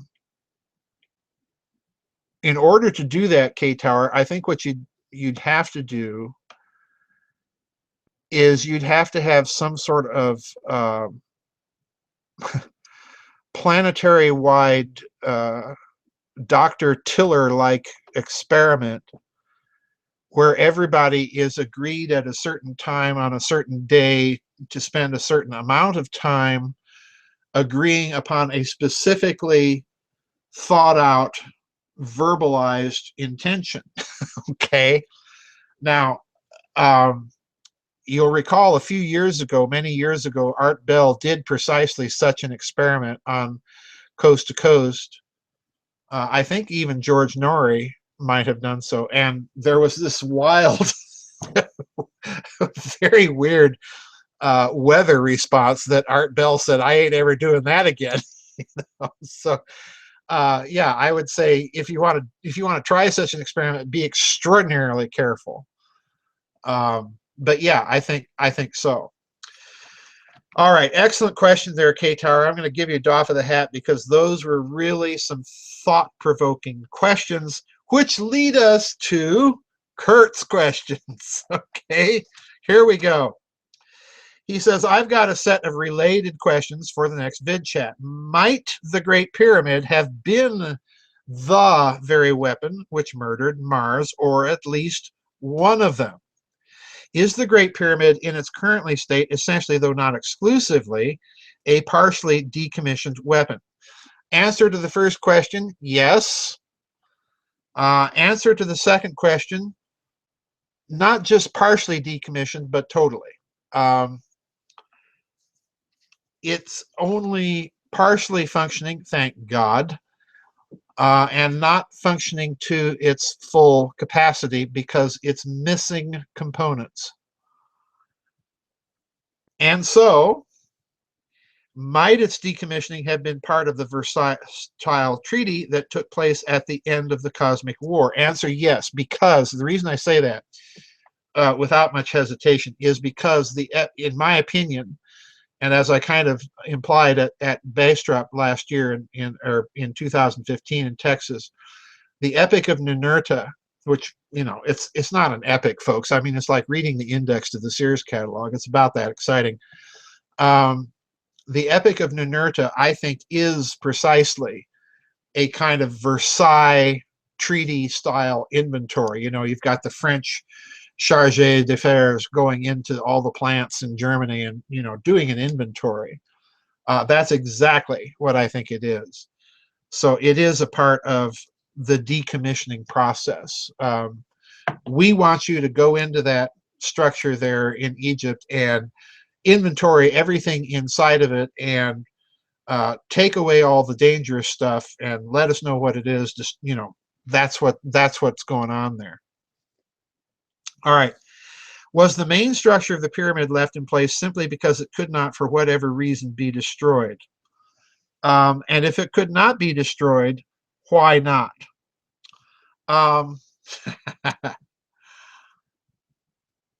Let me suggest to you, Kurt, I wish Richard Hoagland were here because he would say, yay, I got him to agree with me. This one's for you, Richard. I think the problem here, Kurt, is your choice of verb. You say, was the main structure of the pyramid left in place simply because it could not, for whatever reason, be destroyed? And I'm going to alter it and say, the main structure of the pyramid was left in place simply because it should not be destroyed. And if it should not be destroyed, why not? And I'm going to let you ruminate about that change of verb and what it might imply. Given that they had weapons sufficient to murder entire planets, then one pyramid, no matter how massive, should have been easy enough to demolish had they wanted to. Maybe they didn't want to, for whatever reason. Was it simply for efficiency's sake that they stripped the pyramid of its destructive capabilities and left the rest intact? No. I will say it wasn't for efficiency's sake. It was for the sake of not treading where they shouldn't. That's about as close as I can put it. Over and above its value as a monument to the past or its value as a living schematic for how to build another weapon at some time in the future, might its survival have been more important for another far more basic reason? Answer, yes. Might the Great Pyramid have been so hooked into the energies of the earth by virtue of its sympathetic, or I would say analogical design, that to have destroyed it would have harmed life on our planet or even beyond? Answer, bingo. Is this why it was not and is not possible to fully destroy it? Is the pyramid, you'll forgive a very clumsy analogy, a bit like a super apt, super accurate voodoo doll linked to planet Earth and by extension to the wider solar system as a whole? Bingo. Bingo. Ask yourself this. When the Muslims conquered Egypt in the 7th century, why did they leave those structures alone and not touch them?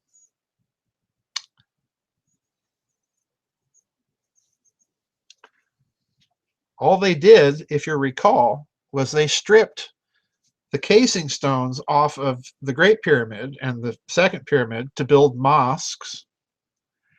And then in the 9th century, the Caliph al-Mahmud tried to bore into the pyramid, seeking treasure. Now, I got to be honest with you here, guys. I've never bought the idea that the Caliph was just seeking treasure, okay? I haven't bought that one at all. But nonetheless, there he is, chipping away, trying to get inside the thing, okay? And to loop back to my original question, Could it be said in a rough paraphrase of the Christian idea that Mars died so that Earth might live? Maybe. But as to the previous question there, Kurt, ding, ding, ding. Ding, ding, ding. Why? What's it sitting on? Well, planet Earth. What is the whole structure designed to do? Well, to vibrate. Remember, it's sitting on 4 sockets. It's absolutely unique of every pyramid in the whole world in that the whole structure is sitting on basically ball and socket joints designed to constantly vibrate. And what's it vibrating in resonance to? Why, golly gee, the Schumann resonance. Okay. So I'll let you cogitate about that a little bit. This one from Mate, who is joining us from Estonia. Here we go. He says, I hope your mysterious book, Blank and the Blank, is doing well. Yes, it's doing very well, thank you. I'm about ready to start the crunch chapter tomorrow. Hopefully be done with it Monday or Tuesday. And once that's over, smooth sailing except to chapter number 7. But anyway, here we go. This week's submission deals with Manly Hall's lecture called Magnetic Fields of the Human Body and Their Functions. He maintains that, quote, every object, either animate or non-animate, has around it its own unique sphere of magnetic resonance.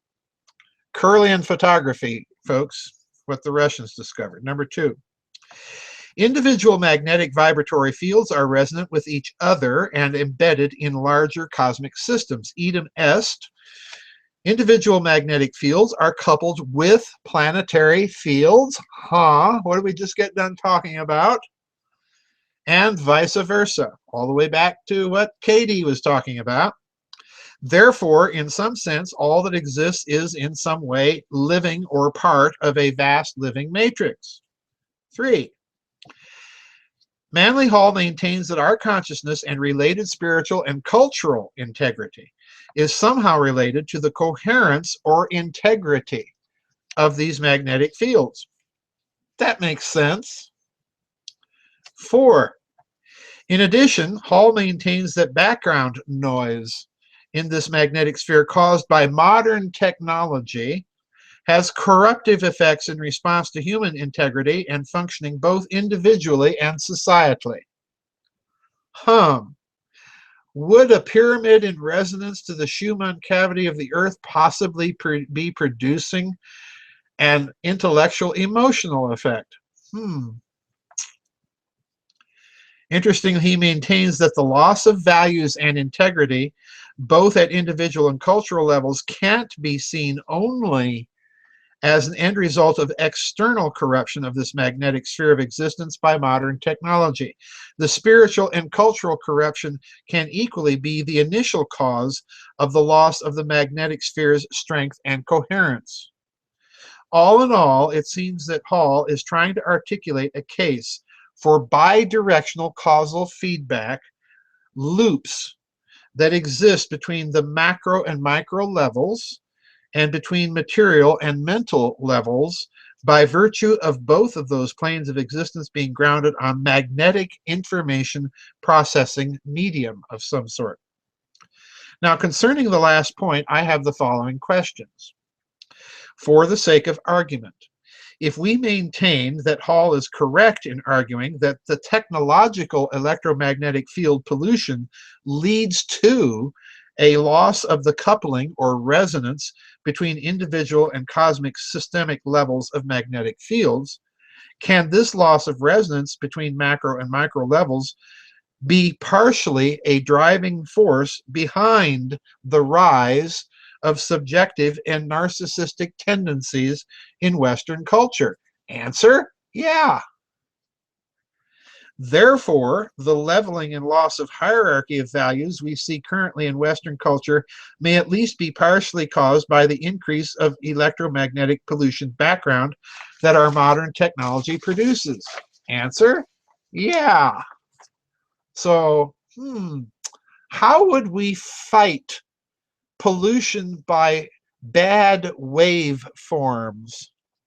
Do we want to listen to sawtoothed waves? How do we modulate information into waves? This might have something to do with modern versus older styles of music, people. There, I said it. Again, for the sake of argument, if we maintain that cultural and spiritual integrity in itself can strengthen the magnetic spheres both at individual levels and at collective levels, can it be that the end result of electromagnetic pollution to individual and collective consciousness, for example, from mobile communication related 4G and 5G networks, depends on, at least partially, on the content that is being carried through the channel? G. In other words, is the waveform itself healthy or harmful? Does it lend itself as a conducive waveform for coherence or incoherence? And if the waveform itself is doing this, what about the information, to use the physics terms now, that's modulated into the waveform? Could that also be affecting things? My answer, mate, to all of the above has to be yes. Absolutely. Absolutely. All right. Is the same amount of objectively measured electromagnetic background pollution, can this have differing end results depending on the intent and coherence of the information being carried? My answer, again, has to be yes. And this is why I have personally shut out as much as I can of that bad information and am surrounding myself with a kind of musical, cultural Faraday cage to keep this modern, non-transcendent, artistic crap, pardon me, out of my home. Period. No negotiation. End of discussion. If we take the cosmic and individual level magnetic spheres and resonance and reciprocity between them to be manifestations of a wider self-balancing living matrix, one comes across the biological phenomenon called hormesis. Hormetic response is the result of balance seeking in biological systems in response to a weak external stressor, be it physical or chemical. For example, many toxins, if administered acutely in small dosages, exhibit this type of response. Initial negative effects of toxins activate compensatory biological pathways that not only restore the initial state, but rather overcompensate, leading to a better state than was present initially. Mate, get a hold of Colonel Bearden and his book Gravitobiology and look at all of the Soviet experiments dealing in exactly what you are talking about here. There's an electromagnetic signature or template that can be reproduced or recreated for virtually every healthy cell and state and virtually every diseased cell and state. And that simply by imposing a field or matrix or environment, electromagnetic environment of those things, creates the condition because of the phenomenon of resonance. Okay? This is absolutely key. Now, if we take the magnetic sphere to be living and information processing medium or system, then if one wants to engineer and control this magnetic sphere by using external forces, think CERN as an external toxin, then one has to consider the hormetic response of the system being manipulated that works in the opposite direction to the external control attempt. If Manly Hall is correct and our individual and spiritual and cultural integrity is related to the functioning and strength of this magnetic medium, then it allows one to conclude the higher the culture, the higher the hormetic response that tries to dampen this negative external influence. So maybe we need to be culturally and spiritually degraded to make the machine like CERN work. Or one needs to monitor the global consciousness field in order to find windows when global coherence is low that allows the machine to overpower the weaker hormetic response. With the Earth's magnetic field being much weaker than it was even a few centuries ago, is it possible that cultural high and low times are related to this phenomenon? Yes. And I would say that it's a feedback loop, that the phenomenon is related to the high and low cultural times. Okay? This is why I've been stressing to people, there's a physics to this, guys. There's ultimately a physics behind why it's important to listen to Bach and not Led Zeppelin. Okay? Let me be that blunt. With the Earth's magnetic field being much weaker, is it possible that cultural high and low times are related to the phenomenon? Yes, and vice versa. Idem est. High cultural periods are characterized with higher magnetic field strength and vice versa. I wouldn't say higher strength. I would say greater coherence. In other words, we're back to intention. What does coherence mean when we're talking about intention? It means just what it means in physics when you say that laser light is coherent light. It means that all those photons are bouncing around back and forth in an optical cavity until they get to the point that they all cross the threshold of that partially silvered mirror and emerge in exactly the same wavelength at exactly the same time, going all in exactly the same direction. In other words, it's soldiers marching in step. That's coherence. That's acoustic coherence. They become incoherent when they walk across a bridge. Why? Because if they remain in coherence, the bridge could collapse because it can't damp the energy that's being regularly pulsed into it. All right? So now take coherence as an idea for intention. If you've got more or less a cultural matrix, in other words, commonly shared ideas of morality, of value, of worth, of beauty, then you have everybody thinking more or less coherently, even though they're leading their individual lives. If you start to break that coherence, what starts to happen? Things begin to do what? They begin to break down. Bingo. So, let's go to Lormus. Because, guys, I can't tell you, when I read these questions, I thought, holy cow, something's going on in the ether out there. Because everybody's just like, ooh. Okay, Lormus. He says, I have a question for the Vidchat. Do you consider creation to be a one-off event or cyclical?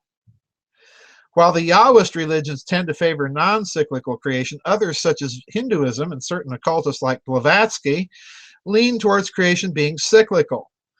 Also, I read a book by the eminent physicist Roger Penrose titled Cycles of Time, where he presents his conformal cyclic cosmology theory.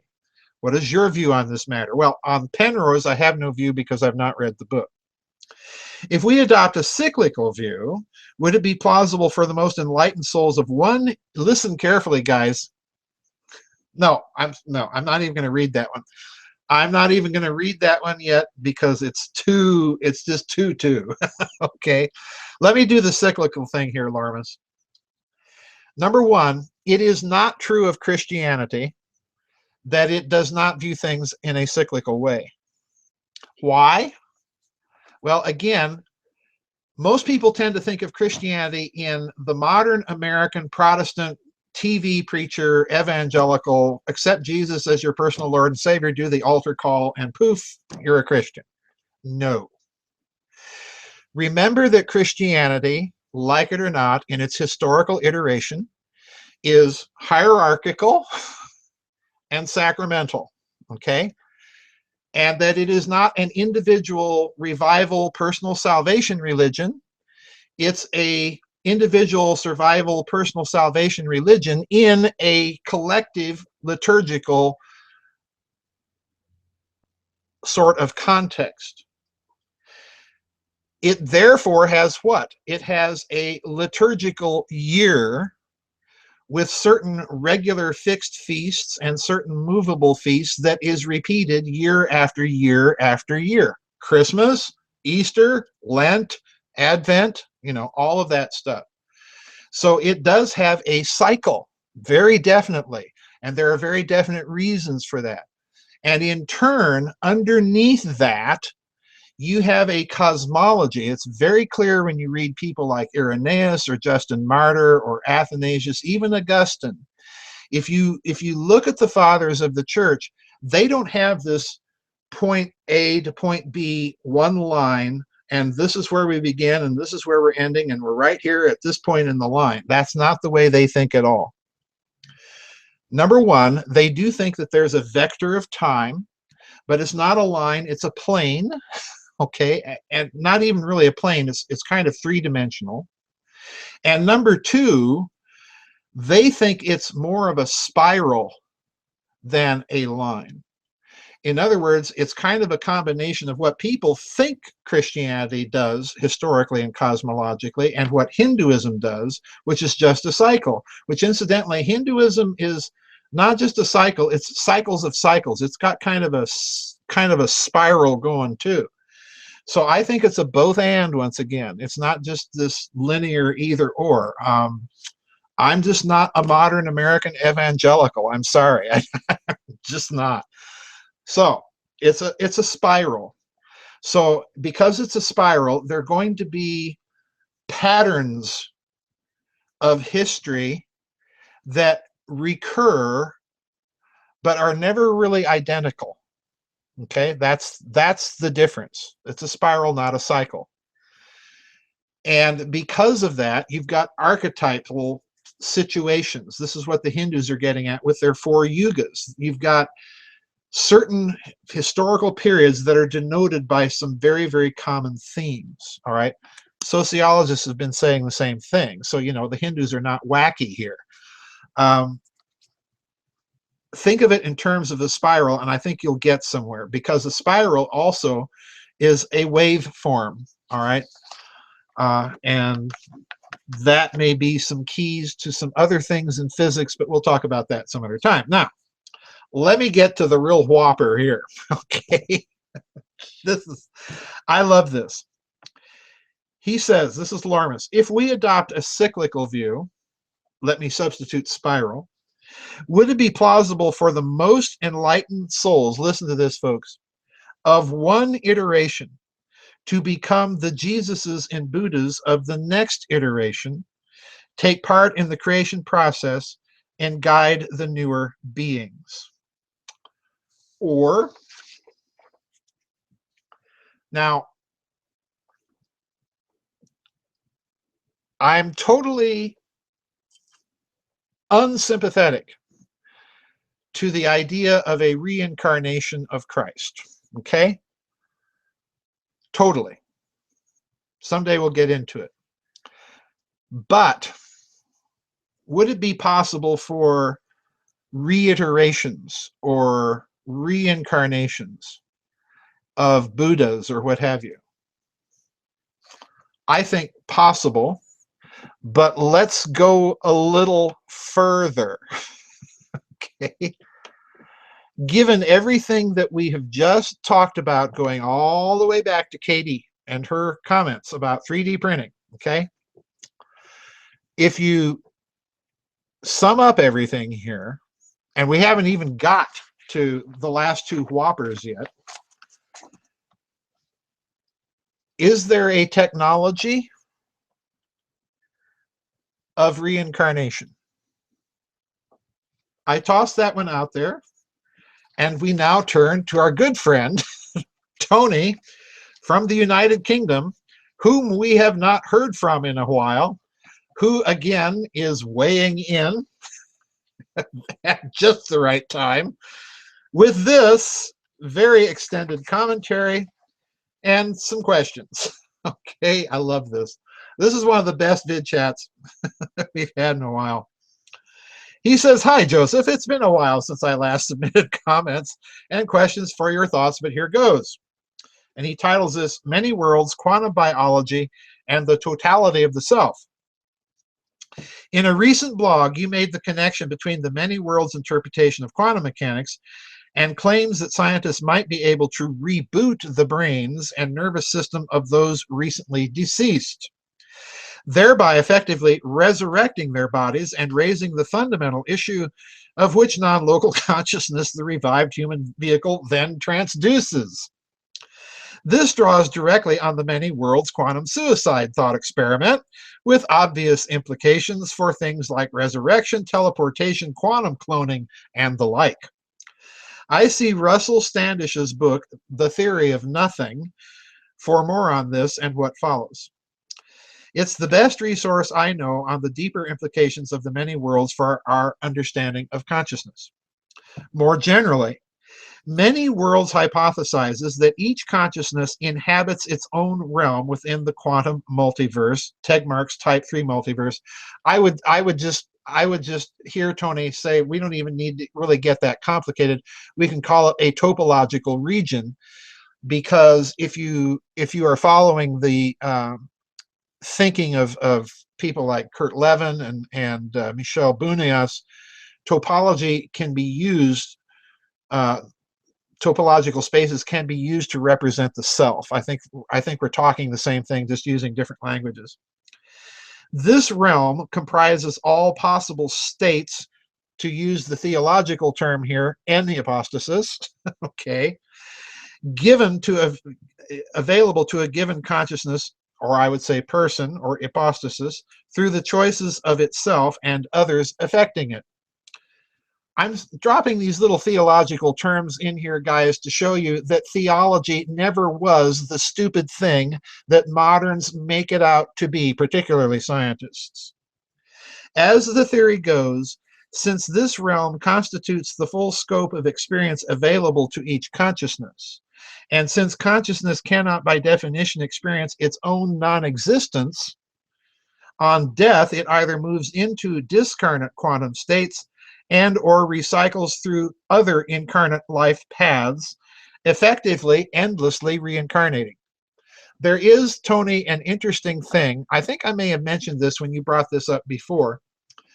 In the Orthodox liturgy, at a certain point during a portion of the ritual that's called the proskimide, when the priest is preparing the bread and the wine, he takes a portion of the loaf. Orthodoxy uses leavened loaves, folks. He takes a portion of the loaf and he says, "In the grave with the body, in paradise with the soul, and at the right hand of the Father." In other words, death is something that is, as you've pointed out, something that happens to one component of the overall, so to speak, entity. All right, and it's very much along the lines of what you're suggesting here, that there is a if you will, discarnate quantum state. That's about the best way to put it, and it's no less mystical than the theological way of putting it. And or recycles into other incarnate life paths, eventually and effectively endlessly reincarnating. Now, let's stop, because this is suggesting to me, Tony, and as I suggested earlier, that if you have a cosmology, if cosmology is this, if that's reality, then if you have a technology that allows you to engineer the fabric of space-time locally on the laboratory bench, as I've said before, you've taken the first step in that huge potential that they will be able to do whatsoever they imagine to do. And that would include a resurrection or a reincarnation technology. All right, let's continue. However, because an individual's quantum realm is essentially timeless, comprising the coexistence of all possible states and times, it becomes reasonable to speculate that such reincarnations occur concurrently rather than sequentially, as is typically assumed. Let me read that one again. I hope you caught it. Because an individual's quantum realm is essentially timeless, comprising the coexistence of all possible states and times, it becomes reasonable to speculate that such reincarnations occur concurrently rather than sequentially, as is typically assumed. There's your multiverse, folks. See it? Meaning that different aspects of ourselves are concurrently exploring the near infinity of different life paths available to us within our respective realms or topological spaces. As you suggest, deja vu would therefore represent a subconscious awareness of alternating, intersecting life paths which our non-local consciousness is currently experiencing. The new field of quantum biology has already established widespread scientific acceptance that many fundamental biological processes involve biological quantum computing, including photosynthesis, olfaction, DNA replication, and even how birds or insects navigate while migrating. It should be noted that while conventional quantum computing struggles with interfacing the cohered quantum and decohered classic realities, quantum biology indicates that its solution may well have been prerequisite to the success of life. I love this. And therefore, I'd suggest more fundamental to the living experience than we've fully begun to imagine.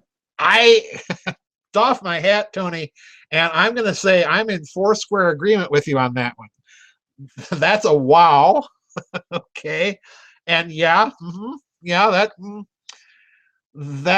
would make sense to St. Maximus the Confessor, I think. So continuing here.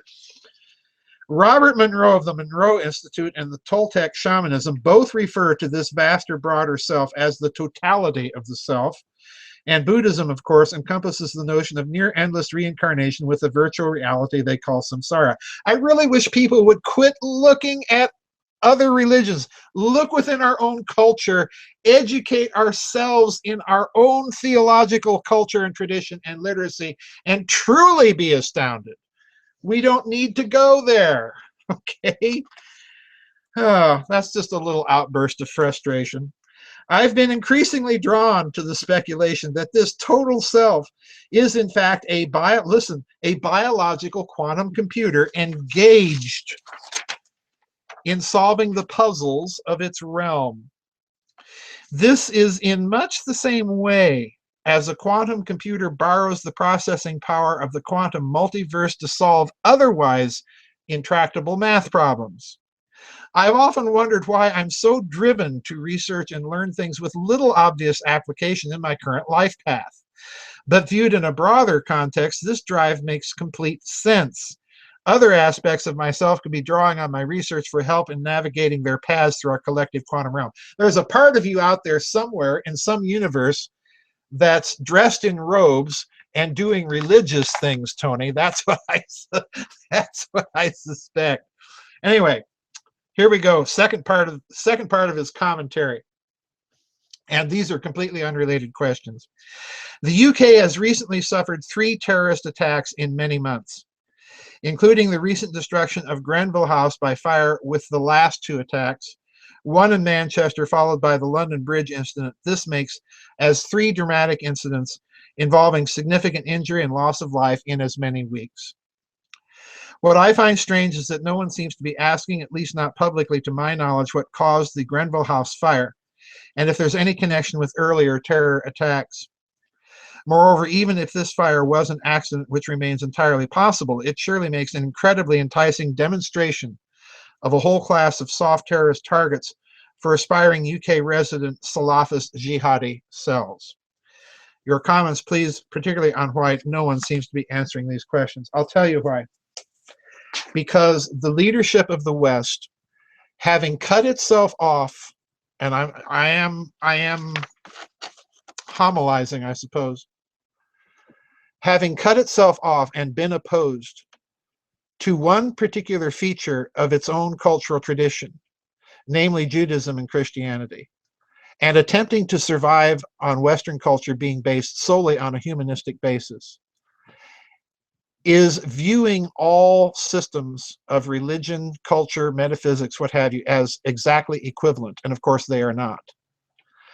And as a result of this, Tony, in my opinion, they cannot and will not deal with the reality that some cultures are just unmixable and unminglable with our own. And I think they want this. I've even noticed something else, Tony, and this is something I haven't blogged about. I'm kind of still thinking about it. I've even noticed these articles where people are pointing out that many of the current leaders of the West who are engaged in policies that are nothing but suicidal to the countries and cultures that they govern, in the United Kingdom and in Germany, in France, in this country, in Canada, these people have no children. And I got to thinking about that, and I think there's something to this. They are destroying and cutting out our own cultural roots from underneath us.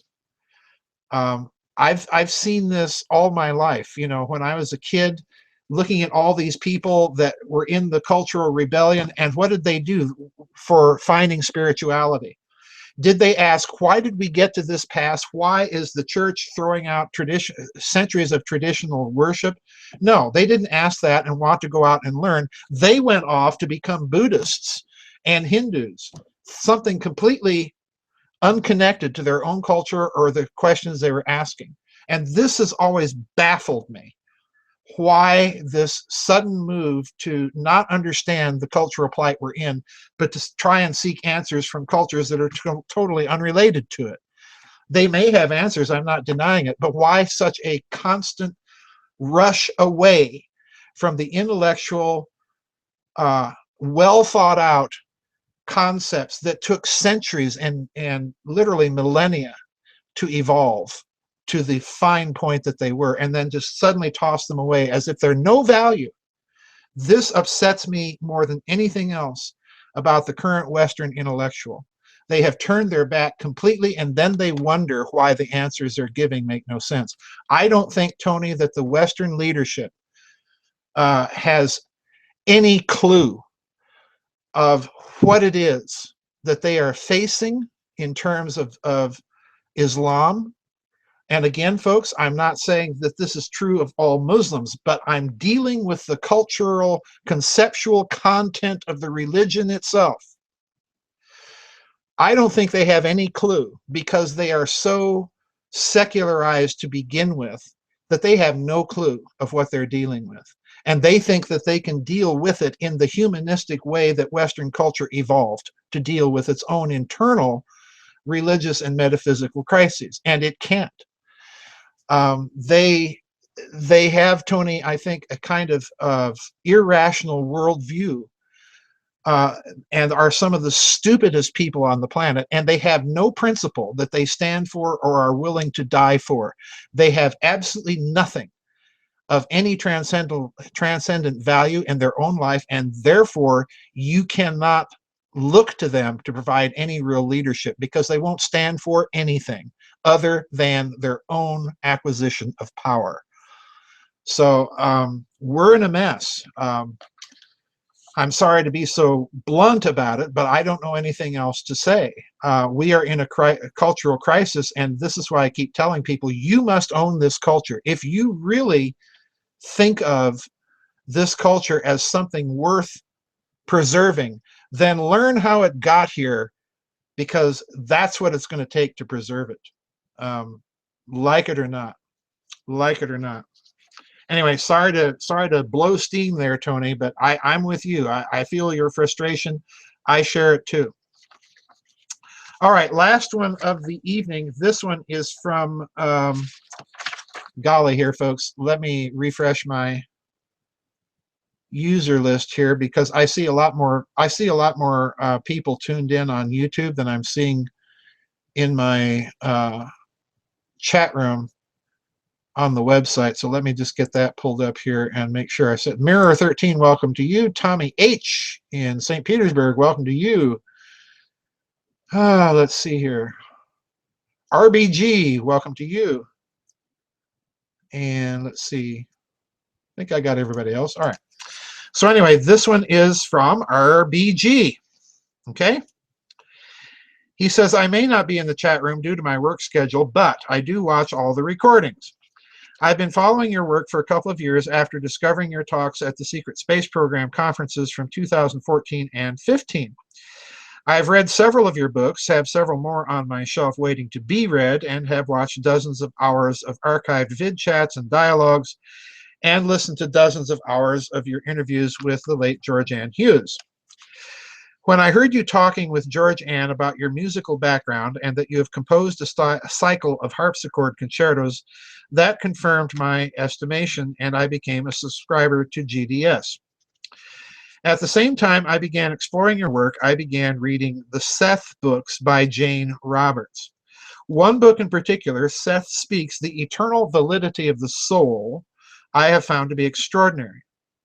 I know that you do not reference channeled materials in your own work, and I respect your reasons for that, but I have wondered if you have read this particular book. Actually, no, I haven't, but I've heard of this material. What I have found is so remarkable is that you and the entity who calls himself Seth both talk about many of the same ideas and concepts, but I don't have to channel it. The concepts are there in our cultural tradition. We don't need channeling to find out what they are. We just need to know them, refamiliarize ourselves with them, and understand their implications, and not simply dismiss them as the bygone concepts of a no longer valid theological era. They're there, and they're there for a reason. They've had immense effect on us. Let me continue. The relationship between consciousness and matter, and the idea that our physical bodies are transducers of this consciousness. I found your ideas to be in agreement with Seth's on so many esoteric topics, with the exception of reincarnation, about which you seem skeptical. Well, I'm skeptical for a variety of reasons. Tony just articulated some of them, and that is we don't need to view reincarnation as a succession in time. It could be something going on all at once if you accept the multiverse theory, okay? And I think that's, to me, I've looked at the theory of reincarnation primarily from that point of view. If that is a phenomenon, a real phenomenon, it's probably more along the lines like Tony has articulated it than this idea that we have from the ancients that this is a reiterative process through time, okay? But continuing. Part of Seth's message is that a portion of our greater or higher selves reincarnates as a unique personality into physical existence. He calls us personalities because when we reincarnate into this material existence, only a portion of our non-local higher self is expressed as a human being. And there's actually a Christian theological term for that, okay? And because of its precision, we don't need to be involved with all of these questions about reincarnation. This is an example of what I'm talking about. Though other portions may be accessed through our subconscious. As you say, human beings are the common surface. Each time we reincarnate, we create a new personality, and I would not say that. That's exactly the opposite of what I think will best suit our personal goals for growth with each material existence. Now to my questions. Number one, is it possible that the survival of rival elites from the aftermath, folks, this is the doff the hat question here, folks. Is it possible that the survival of the rival elites from the aftermath of the cosmic war have used reincarnation to carry on their mission and perpetuate their philosophies? It seems unlikely that physical creatures may have survived from those ancient times, but if one accepts the notion of reincarnation, then it seems likely that the ancient entities come back again and again in new bodies to carry on their agenda. They may not remember exactly who they were in their previous lives, but with hypnotic regression and other techniques, this information might possibly be retrieved. Their core identity and their agenda may be accessed over the course of a physical lifetime. I'm going to go even further, RBG. As I've suggested earlier, what you're suggesting is that there's a reincarnation technology, okay, that allows you to transfer significant amounts of information from what Tony would call one sub-region of your topological self region to another, okay? If that's possible, and again, if you can engineer the fabric of space-time locally, what is a person? Well, topologically, a person is a region, okay? Now, in topology, that's not quite the same thing as being located at coordinate point XYZ, okay? It's more like a region that says there are XYZs, okay? And T's and so on. Tony, that one's for you. But anyway, the interesting thing is the fact that you're proposing the technology. I think, yes, possible that they would have done this in addition to all the other ways that they might have tried to preserve their knowledge. The problem here is that it is a technology. And with the caveat that I would lean definitely more toward the multiverse topological explanation here than standard reincarnation. In other words, folks, the whole standard reincarnation occult thing, I'm not part of simply because, as I said before, once you get the topological metaphor, you can throw out all of those grimoires and all of that stuff, because now you have the conceptual, actual foundation that's formally explicit on which to do it. So that's why I'm not in the reincarnation camp as most people understand it. And there are other caveats as well. If you think about what Tony has been saying about information, if you think about doctrine of incarnation and logos, there is a reason why it is not applicable in that instance. So, with that said, what you're suggesting is, if you accept the multiverse theory, is there a technology that could pull that part of your higher self from over there over here, okay, and do so at a point where you over here is at a different point in the timeline? And my answer would have to say yes. Okay, would that be how one of the things that they would contemplate? My answer would have to be yes. However, the problem here is you've got to preserve the technological basis to do that, okay? And that's pretty iffy if indeed we're talking about a technological nuts and bolts sort of thing, okay? And I think perhaps we might be. So yeah, that's my doff the hat. I think you're hugely on to something there, and that's why I was kind of anticipating what you were saying with some of the other people earlier. Now, number two, listen to this one, folks. Is it possible, therefore, that the elite's obsession with bloodlines is connected with your idea that DNA is an actual aperiodic crystal that transduces this non-local consciousness? Answer: yes. Yes. In other words, let's put this in terms, RBG, of Tony's topological regions, where various states or resultant states from life choices are made that give rise to these multiverses, all right? Now, if you look at things in that way, then DNA, your DNA, is actually a topological region with, let's be blunt here, an almost infinite amount of variables that gave rise to you. as genetically constituted. All right. So in other words, can you work from your DNA backwards to your ancestors? Well, you probably can't work out the exact nodal tree, you know, tracing your family tree all the way back to 5,000 or 6,000 years ago.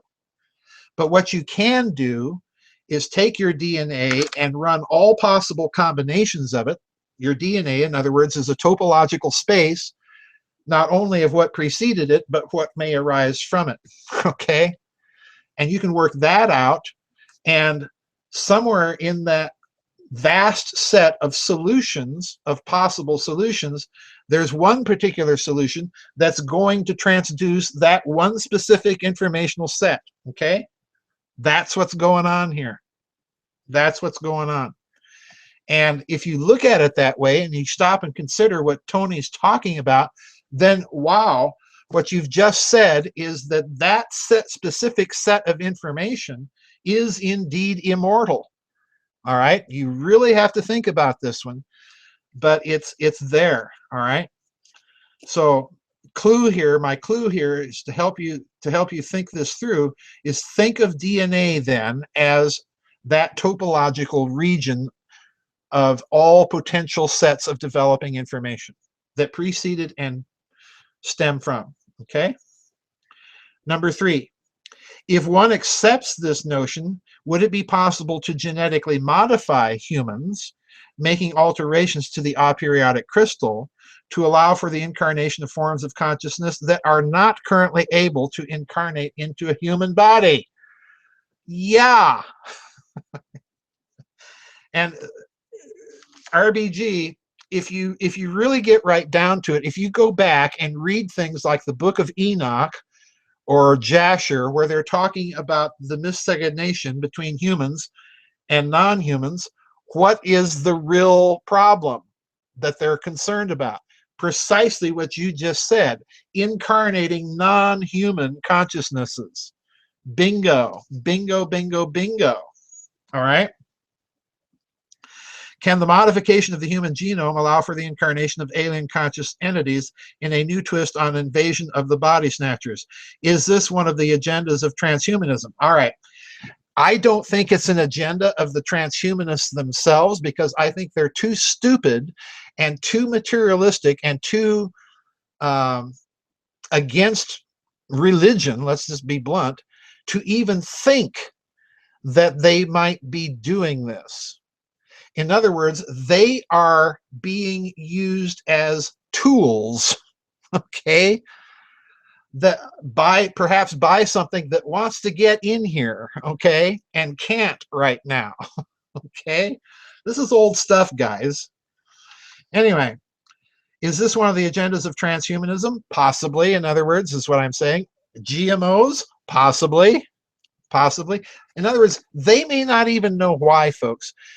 We tend to think of these people as the generals and field marshals in this vast world conspiracy. I'm telling you, no, those people that you're talking about, the Elon Musks and the Hillary Clintons and the Jeff Bezoses, they're not the field marshals, they're the sergeants and corporals. Okay, that's what they are. Anyway, that's it. Whew. That was the last one, guys. That was quite a vid chat. I got to tell you, I am so pumped with all the ideas that you guys were just bubbling around this time. It's just incredible.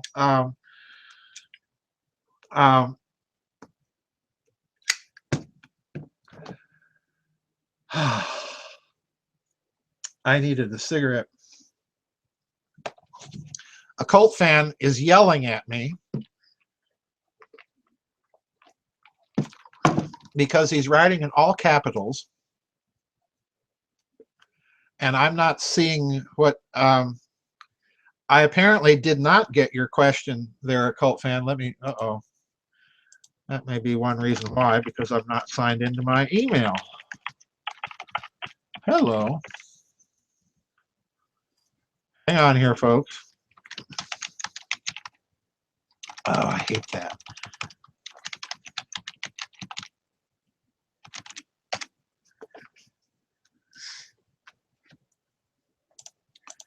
Okay. Here we are. Uh-oh. Uh-oh, I didn't see nuclear. Oh boy. Hang on, guys. Uh-oh. Hang on, guys. And I didn't see.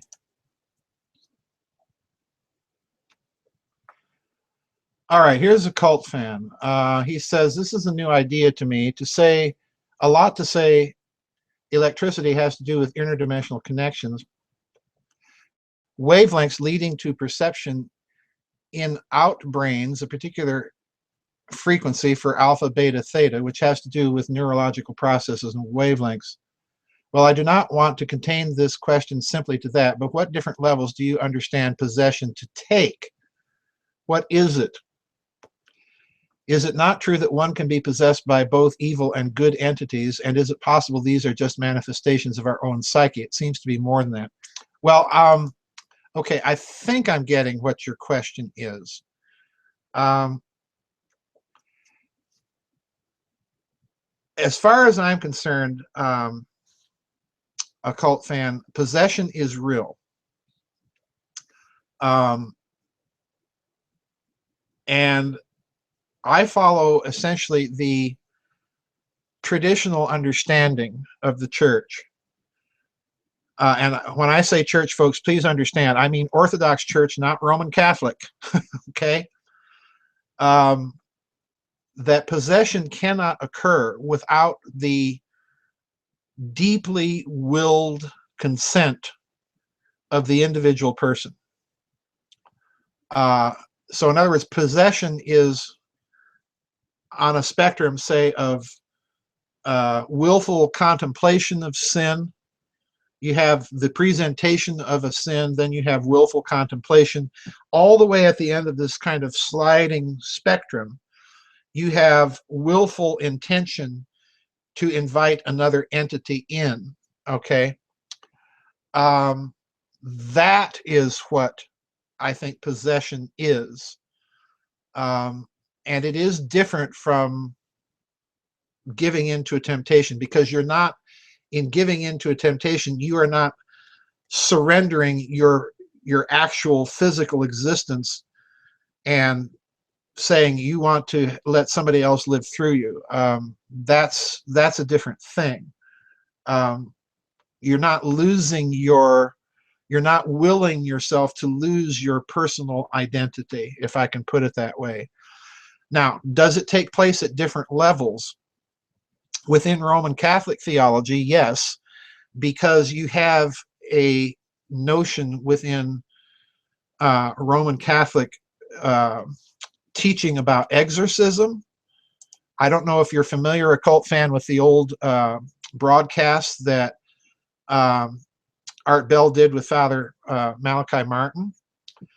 But Father Malachi would talk about the perfectly possessed. In other words, people that are so wholly given over to evil that not even exorcism can get rid of whatever possessing entity or life form took over. That one I've always had some difficulty with, for certain reasons that would be a long, involved, torturous torturous theological discussion. But anyway, that is I think what you're getting at here. Now let me go on. You went on to say, is it not true that one can be possessed by both evil and good entities, and is it possible these are just manifestations of our own psyche? I don't think that they're just manifestations of our own psyche. Possession by good entities, I don't think is perhaps a good choice of words. I think that's using the same terms for different phenomena. In other words, if we're in love with somebody, we can be enraptured or say that, you know, they've possessed us or so on and so forth. But that we would use that language to indicate the depth of the love that we would feel for someone. but they're not possessing us in the same sense that, you know, a demon taking over somebody would be doing so. So I would hesitate to use the same language. I think you're saying pretty much the same thing. Anyway, to be possessed in Chinese Taoist magic or Haitian voodoo, say by an ancestor or Baron Samedi, what do you know of this? I don't know much about those systems, so I wouldn't be able to give you much of an answer. To be clear, I've experienced something like this, and at times I've even experienced visual confirmation of interdimensional entities. So this is absolutely real. I have no doubt personally that it is real. During my ecclesiastical days, I had some pretty harrowing experiences. Let me say that. Chime says, when you were talking about Christianity as cyclical and sacramental, a couple of geezers asked exactly what sacramental means. I'd like to know too. I said not just cyclical, I said that Christianity, if you go back and really throw out all the stuff you hear from the New Age people and their nonsense about Christian history, it's nonsense, top to bottom mostly. If you go back and actually examine it, Christianity has been hierarchical and sacramental almost from the get-go. And if you're wondering what I'm talking about, you have to read the epistles of St. Ignatius in particular. He was a disciple of the Apostle St. John. So in other words, this is second generation, and clearly there is a definite hierarchy of ministry. There's a definite sacramental system involved. Now, what is sacramental? Sacramentalism is, in the way that Christianity presents it, a very unique system. Because number one, it is an acknowledgement that there is a physical world and a spiritual world, and that they intermingle, but they're not quite the same thing. They overlap, all right? And it's that overlapping that is precisely a sacrament, all right? In other words, the bread and wine of communion are also something that, quote unquote, overlap to a spiritual correspondence, in this case, body and blood of Christ. The water of baptism is a rebirth that recapitulates a whole history, okay? So in other words, it's basically a common surface, like Katie just said in the chat room. It's a common surface that allows you to interface, so to speak, with the world of the divine. Now, there are some differences in the way that the Eastern Church and the Western Church construe this, because the Western Church came down to the idea that there were basically only 7 sacraments. In other words, there were only 7 interfaces, so to speak, between the spiritual world and the material world, and that was baptism, communion, unction, and so on, all right? The Eastern Church understands sacramentalism to be the way that the entire world is, okay? So in other words, divine grace is always flowing through a material channel, and it doesn't necessarily just have to be these 7. It can be anything at any time. It's always going to be in these 7, but it can be found elsewhere as well. So that's kind of a little difference of outlook, but I hope that kind of clarifies things a little bit. Easiest way to think of sacraments is to think baptism, communion, unction, confession, marriage, ordination.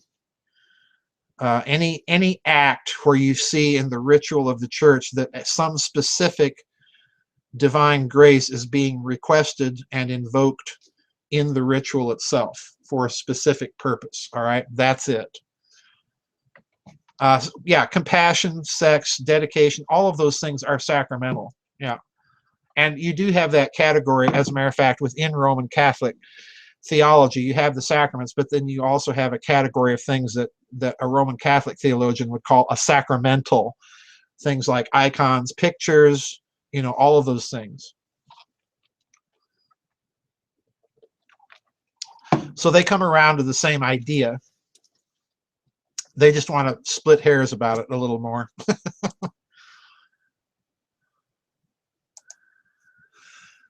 Anyway, I've got to check my... by the way, folks, if I missed your questions, for those of you who are new, don't panic, because if you email them to me and I see them, I will archive them for the next vid chats, because we have some new members in here this time. And if you want to make sure, if I missed your questions in a vid chat, if you want to make sure, go ahead and email them to me again, because I'll put those in the archive folder and just cover them. Pardon me. Cover those the next time. Why the similarity of the words sacrament and sacrifice? Well, primarily within Christian theology, the Mass, the Eucharist. If you look at Orthodox, Roman Catholic, or Anglican theology, the Eucharist is always viewed as a sacrifice, and the reason why is by making present the body and blood of Christ, you're making present the sacrifice on the cross and the resurrection, okay, and the current intercession at the right hand of God. Now, a lot of Protestants have the idea that the Roman Catholic Church is saying that Christ is re-sacrificed at every Mass, and that is simply incorrect. The Roman Catholic Church has never taught that doctrine, ever, ever, ever. That would be blasphemous to them. There was a famous church father by the name of Radbertus of Corbie, Pasastius Radbertus, that's called Dr. Mise, a really fascinating guy to read. Professor Kingsfield. I love it. Ladies and gentlemen, we have an eminent scholar and celebrity with us today. I love it. I love it. I love it. I've got to refresh my chat room for this. This is the first time I've ever seen this. Oh, hang on here, folks.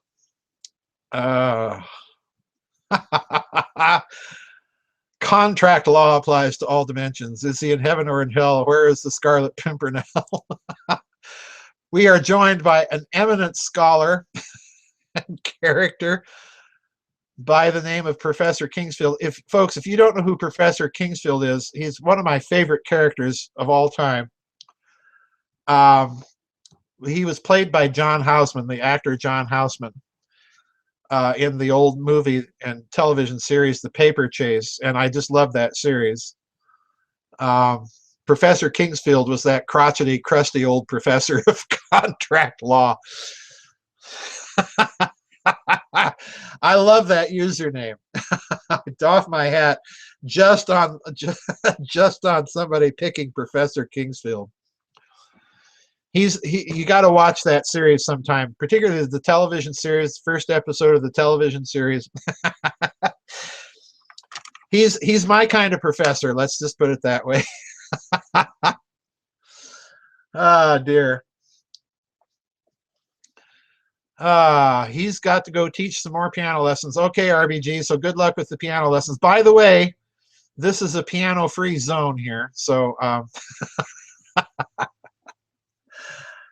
anyway, I actually did that, folks. I wrote up a little sign that I'm going to put outside on my door, piano-free zone.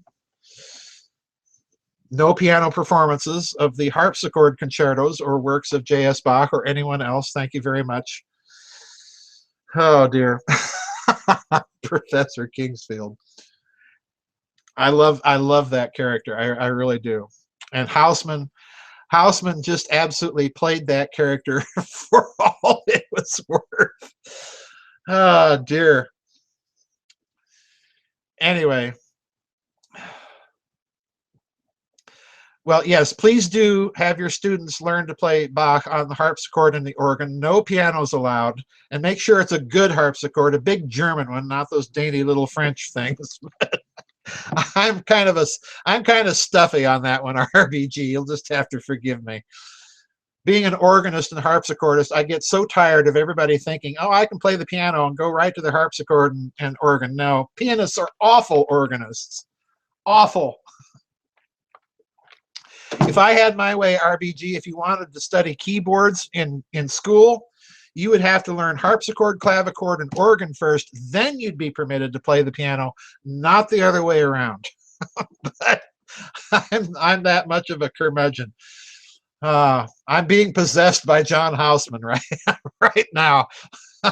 It's this, Farrell has been invaded by the spirit of Professor Kingsfield. Oh dear. Folks, if you don't know The Paper Chase, go watch that series sometime and you'll see what I mean. Professor Kingsfield is not the main character in the series, but yet he is. He just sort of dominates everything from the background. Oh dear. I actually talked to John Houseman once, years and years ago. It was right when I got back from Oxford, and they had John Houseman on Coast to Coast, and I called him up, had the pleasure of talking with him for about 5 minutes. So that made my life, talking to John Houseman. And you all know this. You all know the story of him and Orson Welles, and I forget who else it was, that went to this little motel in Victorville, California. When I lived out in Victorville, I knew where that motel was. It's called the Spot or something like that. And they took their, they took their scotch or and all their booze and holed up in this motel and wrote the script, the screenplay for Citizen Kane. Anyway, yeah, Farrell possessed by Professor Kingsfield. Listen, K-Tower, don't joke, because when I was a professor, seriously, I used to quote little lines of Professor Kingsfield in class. Anyway, one of my favorites being, "You're on a treadmill here. My little questions are tumblers spinning the tumblers of your mind. You're on an operating table. My little questions are fingers probing your brain." You're on a treadmill here. There is no final answer to any of my questions. Each question will in turn spur another question. Oh, yes. Anyway.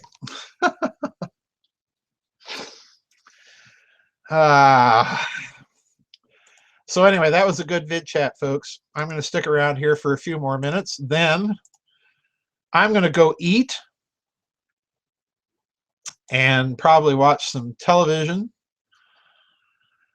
so that I can get up tomorrow and do my next chapter. One of my favorite Kingsfield lines of all time was when he was handing out an examination. "I can assure you that this little examination, for those of you who haven't studied, will expose your weaknesses like the honed blade of a surgeon's scalpel." Oh. Oh dear. Oh, the series was much better than the movie, actually. I enjoyed the series more than the movie. The movie, he was kind of subdued. In the series, he just sort of pulled out all the stops. Did I mean for us to read Ignatius of Loyola? No, I didn't.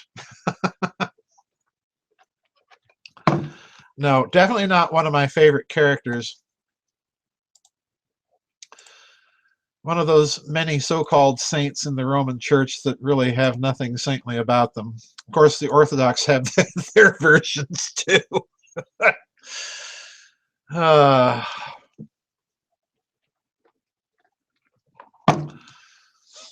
One of my least favorite being Kirill of Alexandria.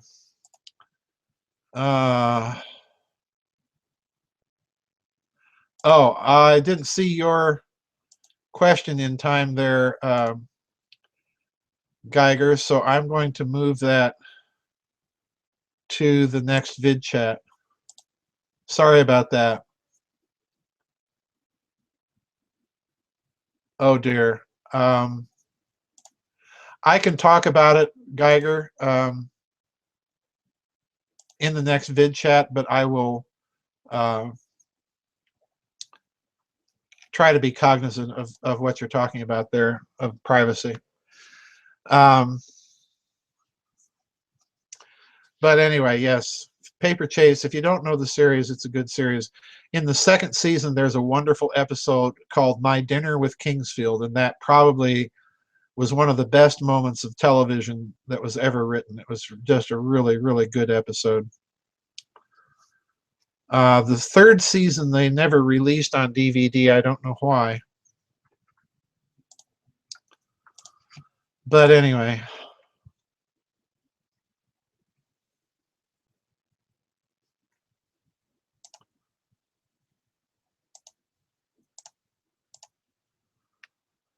Wow, that was quite a vid chat, guys.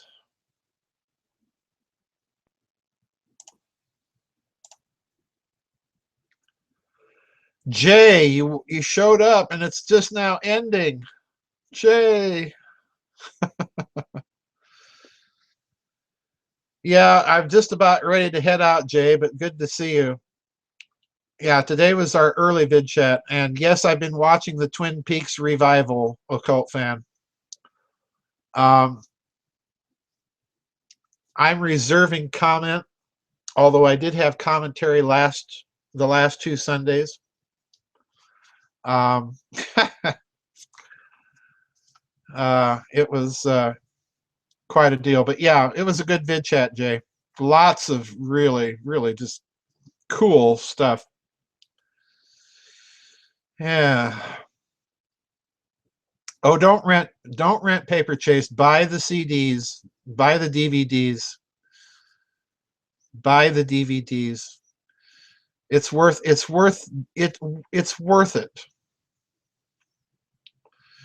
Anyway.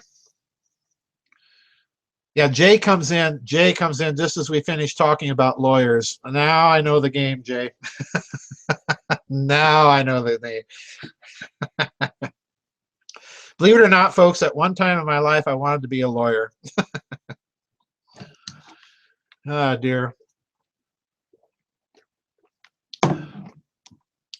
Your Honor, what do you mean I'm in contempt of court? You're just being stupid. That's why I slapped you. Ah, dear. That would be it. All right. Good night, Kurt. Thanks for showing up. I'll see you. Oh, by the way, folks, I haven't posted the new schedule yet. I don't know. I don't know what exactly my schedule next month is going to be, so I haven't posted it.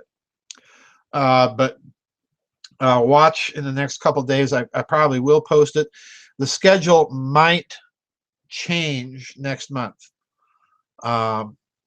So it's going to be kind of iffy, okay? So just kind of pass that along to everybody that wasn't here tonight. Anyway. All right, folks, that's it. I think I'm going to quit the feed and go eat and watch some TV. If folks are still kicking around here in the chat room later tonight, I might be back in here midnight to 2 o'clock, somewhere in there maybe, before I hit the sack, and see if anybody's in here still chatting away. And if so, I will chat with you, and if not, I won't. Thank you, everybody. Thank you, Occult Fan. Thank you, HMS Trenchant. And thank you, Jay. All you late showers uppers. Come in late. Just be glad I am not currently possessed by the ghost of Professor Kingsfield. Get that recording set, please. I'm not understanding what you're meaning there, but I will do so. Anyway, Down Under, we just finished up the chat, but have fun on the recording. Anyway, Osmosis Amoebae, we'll see you in a couple weeks. Bye-bye.